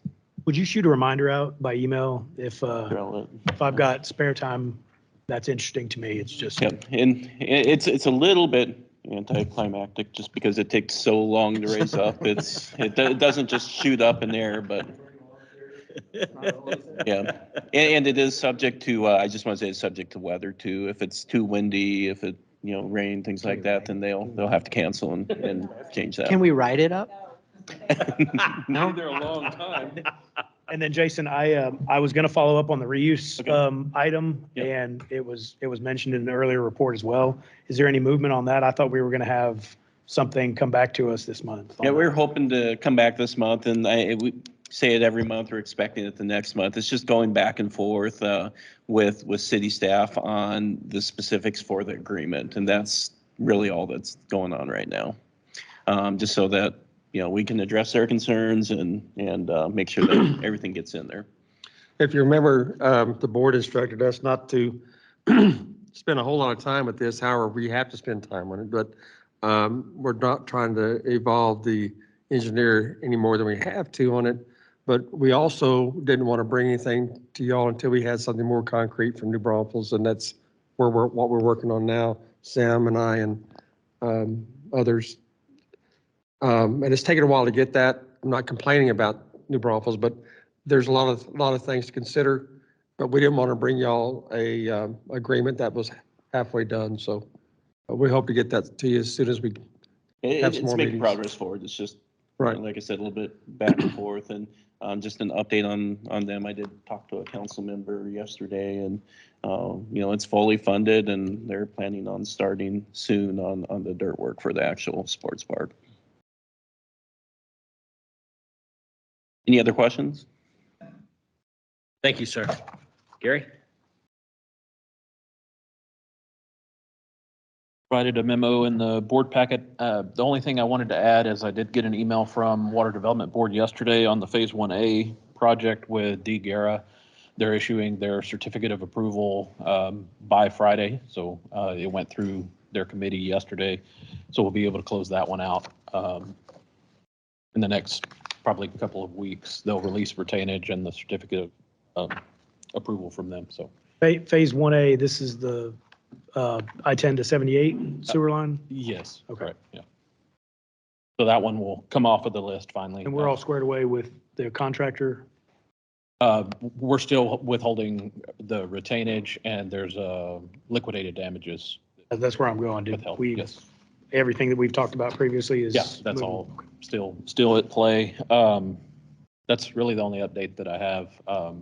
Try to get that one off of the list. That was turned in on March 16th, I believe. So it takes a while to close out a project. Do we know when the next segment is going to be closed out? We're doing a walkthrough on either Tuesday or Wednesday. I think it's Wednesday morning. Walkthrough with Chromex, and that'll start the process of closeout with them and finalizing liquidating all the various claims. So next board meeting, we're going to get hey, that one's done, or is it going to be the following? Yeah, so we'll have to submit that just like we did with D. Guerra. We'll have to submit to Water Development Board, and it's taking 4 to 5 months to close out a project. Okay, so for D. Guerra, I turned it in on March 16th, and we're just 4 to 5 months is not bad. So It's more than I like. So November, December, before we hear back, hey, that one's done, and that whole Right. line, we're Clean that up, yeah. But finalized. I'm not sure if the board knows or not, but that line is completely in the ground, tested. We're past all the TCEQ timelines for testing. It's tied in. Grace Valley and Cibolo Farms are both processing plats now. So all of the Green Valley infrastructure for sewer tested and in service. Thank you. Thank you. All right, let's move on to item H. Adopt the Water Conservation and Drought Contingency Plan. Approve resolution number 2023-07A for TCEQ submission in January 2024 and take action as necessary. I'll accept a motion to approve the Water Conservation and Drought Contingency I'll Plan. make a motion to approve as written. I have a Second. motion. Second. Ms. Miller seconded. All in favor? Aye. Opposed? Motion carries. Move on to item I, adopt order calling a notice of election 3 directors, setting dates for election and early voting for November 7th, 2023. Election, 2023 election, and take action as necessary. Mr. Rose is asked to speak on this one. I believe that Mr. Allen and I have got this resolved already, but in case you're not aware, in the last election in November, after the redistricting by the county, I had at least 3 Green Valley ratepayers tell me they went to the polls and the Green Valley Board of Election was not on their agenda, or on their ballot, I'm sorry. The problem was those 3 people put the ballot in. Once they did that, it's all over with. So and I hope you will remind all ratepayers at this election in November, if you get there and find the Green Valley Board election is not on your ballot, do not cast your ballot. Go to the election judge and get it straight to make sure. I believe that we are straight now, that everybody's election information is correct. But those 3 individuals that told me they couldn't vote last year are still ratepayers, and I'm going to ensure that they check with the Guadalupe County Elections Office to make sure that their records indicate that. I don't know where the error was, but being involved enough in the elections, when you have a redistricting and realignment of stuff, it is a complete mess when it comes to voter files. It's very extensive and things can happen, and we're just going to chalk it off for that. But I believe we've got it all resolved. But we got an election coming up in November, and we got to find a way to get people to polls, folks. And I don't know how to do that, but it's every election. It's not just Green Valley. Just a question, too, and I think I know the proper avenue. Obviously, you've investigated it. They need to ask the election judge for a provisional ballot. Am I not correct? What they should do right then is call the elections office, and they will check their files, and then they will if they truly are a registered voter for Green Valley or whatever, then they will make accommodations to them to then get a new ballot, which will then have it on there, or they will give a provisional, which we do the same thing. Yeah. And something else to add that I think, and I know you're very active on social media, obviously. Something else to push out there is that there are 3 slots to vote on. Absolutely. Something traditionally that I have seen, I'm sure everyone else has seen, is the undervote category, where someone sees something, they only vote for one person, and the ballot machine will let you proceed on. Absolutely. We need to make sure that everyone knows there are 3 slots. You get to pick 3 people out of how many that are on there. And so, because undervotes are bad. I mean, you went there, you voted, but you missed a couple people that you could have voted for. And having been an election tabulation supervisor for Bear County for years, I can tell you, I always had to explain over and under votes every time during the canvass. The undervotes are easy to explain. I'm running for the board and there's 3 on the ballot. I'm going to tell you, just vote for me. All right. That helps. It really helps. And that then give me 2 undervotes. The ones that drive me nuts are the overvotes. Because you make an overvote, that means none of your votes counted. So if you could vote for 3 and you voted for 4, none of them got counted. The overvotes drive me nuts. Never tried that. I thought the machine would reject it. I didn't know that it wouldn't reject it. It's an overvote. That's tomfoolery is what that is. Thank you, I know 3 years Thank you ago, for that, we, Mr. we repeatedly, and we could speak to this, we repeatedly pushed, there are 3 people on the ballot. Please vote for all 3. Yeah. Thank you, Mr. I can Rose. tell you, I will do everything I can with my little small group of about 1,200 people now. I'm going to be talking elections, and we've, I don't know how you guys, the board, do it, because we have very little attention paid to the Green Valley Facebook page. I don't know, you can tell me there's 320 members on that page now. We don't have a notification system anymore to notify people, even if you're signed up for it. So I don't, and very few people go to the website. The website is not easy to navigate and find basic information. We got to work on that. That's something we got to, when you guys get the new system down, involve some of the ratepayers and what they want to see on that site and how you can find it. It'll be a lot easier. Thank you.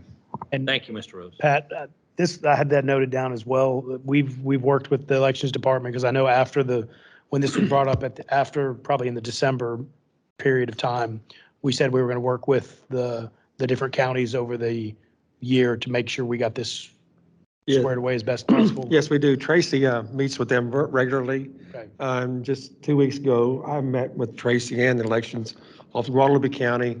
She's communicated with Comal County and Bexar County. And our job, part of this is we have to verify addresses. The elections office has to verify the qualification of that voter. It's not our job to qualify the voter, but it is our job to be sure that all these street addresses are included in the precincts. And that's what we do. We've done what we're able to do. That's all I want to check. Every time we set a meter, we update our maps and then we send that to the elections office so they're aware of it. All right, Mr. Cooper, I'd like to make a motion that we adopt an order calling and notice of elections of 3 directors, setting a date for election and early voting for November 7th, 2023 election, and take action as necessary in English and in Spanish as written. I have a motion. I want him to read it in Spanish. Don't include the dirty words. I have a motion and a second. All those in favor? Aye. Opposed? Christina, did you second that? I did. I'm sorry, Mr. Robertson, was there something else you wanted to discuss on this? Just being snarky. All right, that's all right. All right, so item passes. Let's move on to item J. Consider moving the August 24, 2023 Board of Directors meeting to Monday, August the 21st, 2023 at 5:30 PM and take action as necessary. I will let the board know as a little background, the reason for this request is 3 of the board members had conflict with the August meeting, and we would not be able to meet a quorum to be able to even hold the meeting in August. So that's why this request exists. It's a one-time change and is not permanent. May I ask the thought processes of the 5:30 meeting? I don't think there was any particular process. It was just trying to find a mutually agreeable date and time. Okay, because I consider, okay, perhaps some of the board members had conflicts with the actual 9 o'clock meeting on that day. I readily foresee the issue of having to move the meeting from the meeting date. I just was questioning why the 5:30 meeting. I can't answer that. I know I'm not available at all during that day. So Okay, so you're totally. personally. Oh, no, I'm not speaking of the day. I'm speaking primarily of the time. I Yeah. understand. What motivated the decision to go for a 5:30 meeting again? Again, I can't answer you. Any other director like to any input? No, so I know based on that time, the 2 weeks before and after, I can't be available during the day. In the evening is when I was available. Okay, so it's medical issues for Yeah, you. so it's just one of those things where it's like, okay, well, can't do it during the day.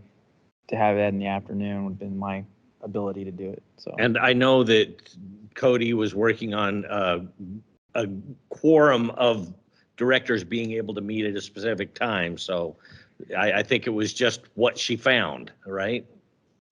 Oh, I'm sorry, Sam.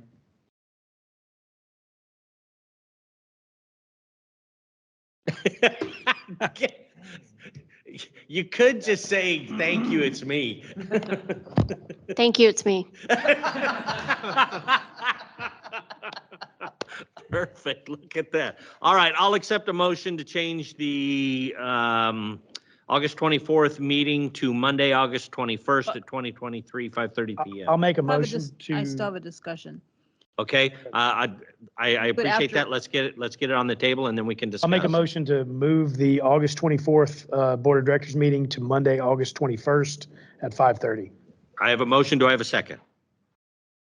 Second, discussion? So I just want to, I can be there. I don't want to be, I like the morning meetings, but I don't want to be here for 6 or 7 hours. So is there, when we approve this, can we set it to where we're out, where we're not all here till 10 or 11, 12 o'clock at night? Because, we're still not even done with our agenda. It's already 12:15. That's the only reason I have issues with a nighttime meeting. So. I think that every director is committed to being as economic with time as possible to get in and out of here. Appreciate your crunch on time. We'll make every effort as long as we fulfill our responsibilities. So I appreciate your concern. Thank you for voicing it. Anybody else? Available, Mr. King? You said you.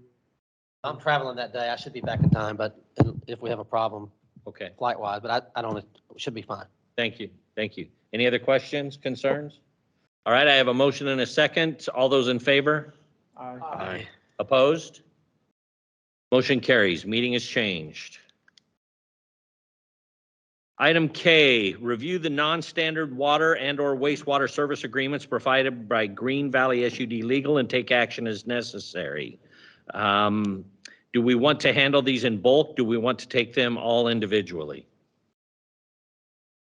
I will take them in bulk. Item A, QT South LLC Quick Trip on 4031 at 2943 FM 1103 and Old Wiederstein Road in Schertz. Item B, NWC at 1103 Green Valley Retail Limited, AKA Salad and Go, On the Grind and Jiffy Lube at FM 1103 and Green Valley Road, Cibolo, Texas. Item C, Sacatar Properties LLC, AKA Hidden Oaks Apartments at 2722 West Kingsbury Street and Highway 90A in Seguin, Texas. I'll accept a motion to approve these non-standard wastewater water service agreements. So moved. So moved. I have a motion and a second. I'll second. Seconded. All those in favor? Discussion. Oh, quick discussion. need discussion. I apologize. I've read through, who's, which one of the fellas is it? For all of them? Okay, well, I don't know. Hold hands up there while you're both up there. I have a question for you. So I read through the reports. I appreciate that there's no blank pages that see attachment A and there's nothing back there. Okay, so y'all have listened to me and I appreciate that. We've got the service feasibility study under attachment B. Everything looks in order. All my fire flow questions are addressed. All three of these items have appropriate fire flow. By approving these, are we committing to capital expenditures next year? Not on A. And I didn't see anything. I saw the money where it said we're gonna, the developer's responsible for this, but I just want to ask, No, by approving these, are we having any capital money next year? no, there's not. Okay. And Sam is the one that did Sam and Shan are the ones that did all the contract. I just did the feasibility study, so I can speak to those if there's. Staff? Okay. If there was, it'd be pointed out the feasibility studies Right, or the and contract. that's what we usually see where there's a developer is funding X, Green Valley is responsible for Y. I didn't see that, so I just wanted to ask. So I don't have any further questions. Any other questions, concern, discussion? I have a motion and a second. All those in favor? Aye. Opposed? Facility studies are approved. Moving on to items L. Shan, do we need to add L and M together and go into executive session, or do you have anything to share in public? Not aware of any new pending or threatened litigation or legal changes affecting the district for L. On M, I could provide an update on the pending litigation, and also I think we ought to talk about something that Yeah, I'd like to move on. attorney has a duty to advise on. Yes. And so there's a specific item. I can't specify what that is. but Understood. There's one other thing. Then it is 12:20. Let's adjourn the meeting into executive session and meet in the formal room. Adjourned at 12:21. My microphone. Did it work? Turn me on. Careful how you say that. What? You ready, Mr. President?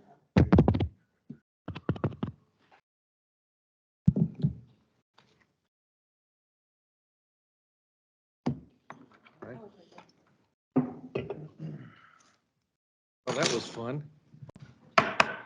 It is now 1:32. We're back in session from executive session. Item N, consideration possible action items for items discussed in executive session. We have none. Move on to O, consideration of proposed items to be included in next month's agenda. All right, Board, do we have one? Real quick, let me get to it. Nick had one. Yep. Yeah, Nick had something. So, next meeting, I would like to have the cell phone policy and AT&T line item update. Pat, David, thank you. And then can we also add kayak and impact fee rate adjustment discussion and action? And then Civic Plus update / website solution and plan of action. And the lady that was here talking about the after hours emergency contact, if we can also get an update on how that process is and who we're using, and is it that the best way to go about it?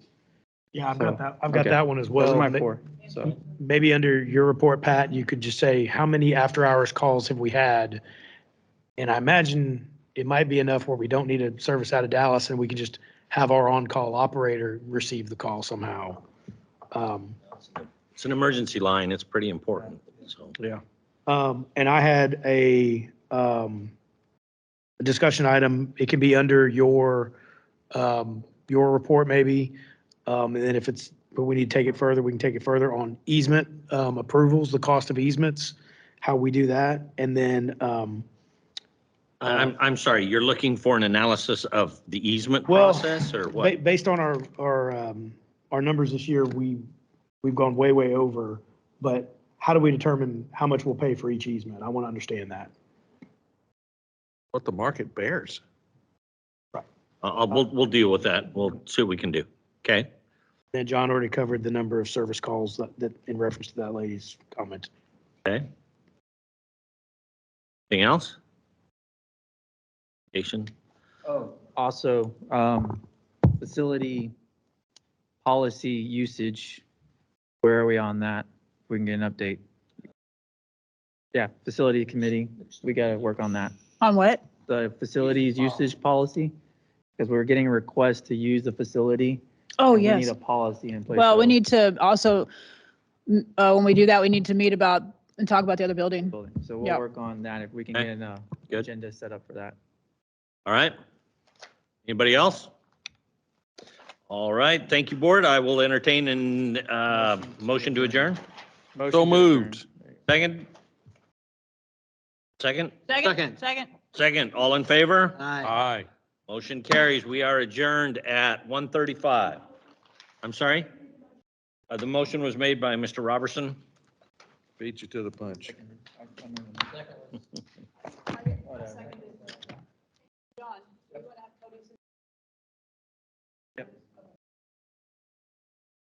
soon as possible. Yeah. And we're due on the 8th.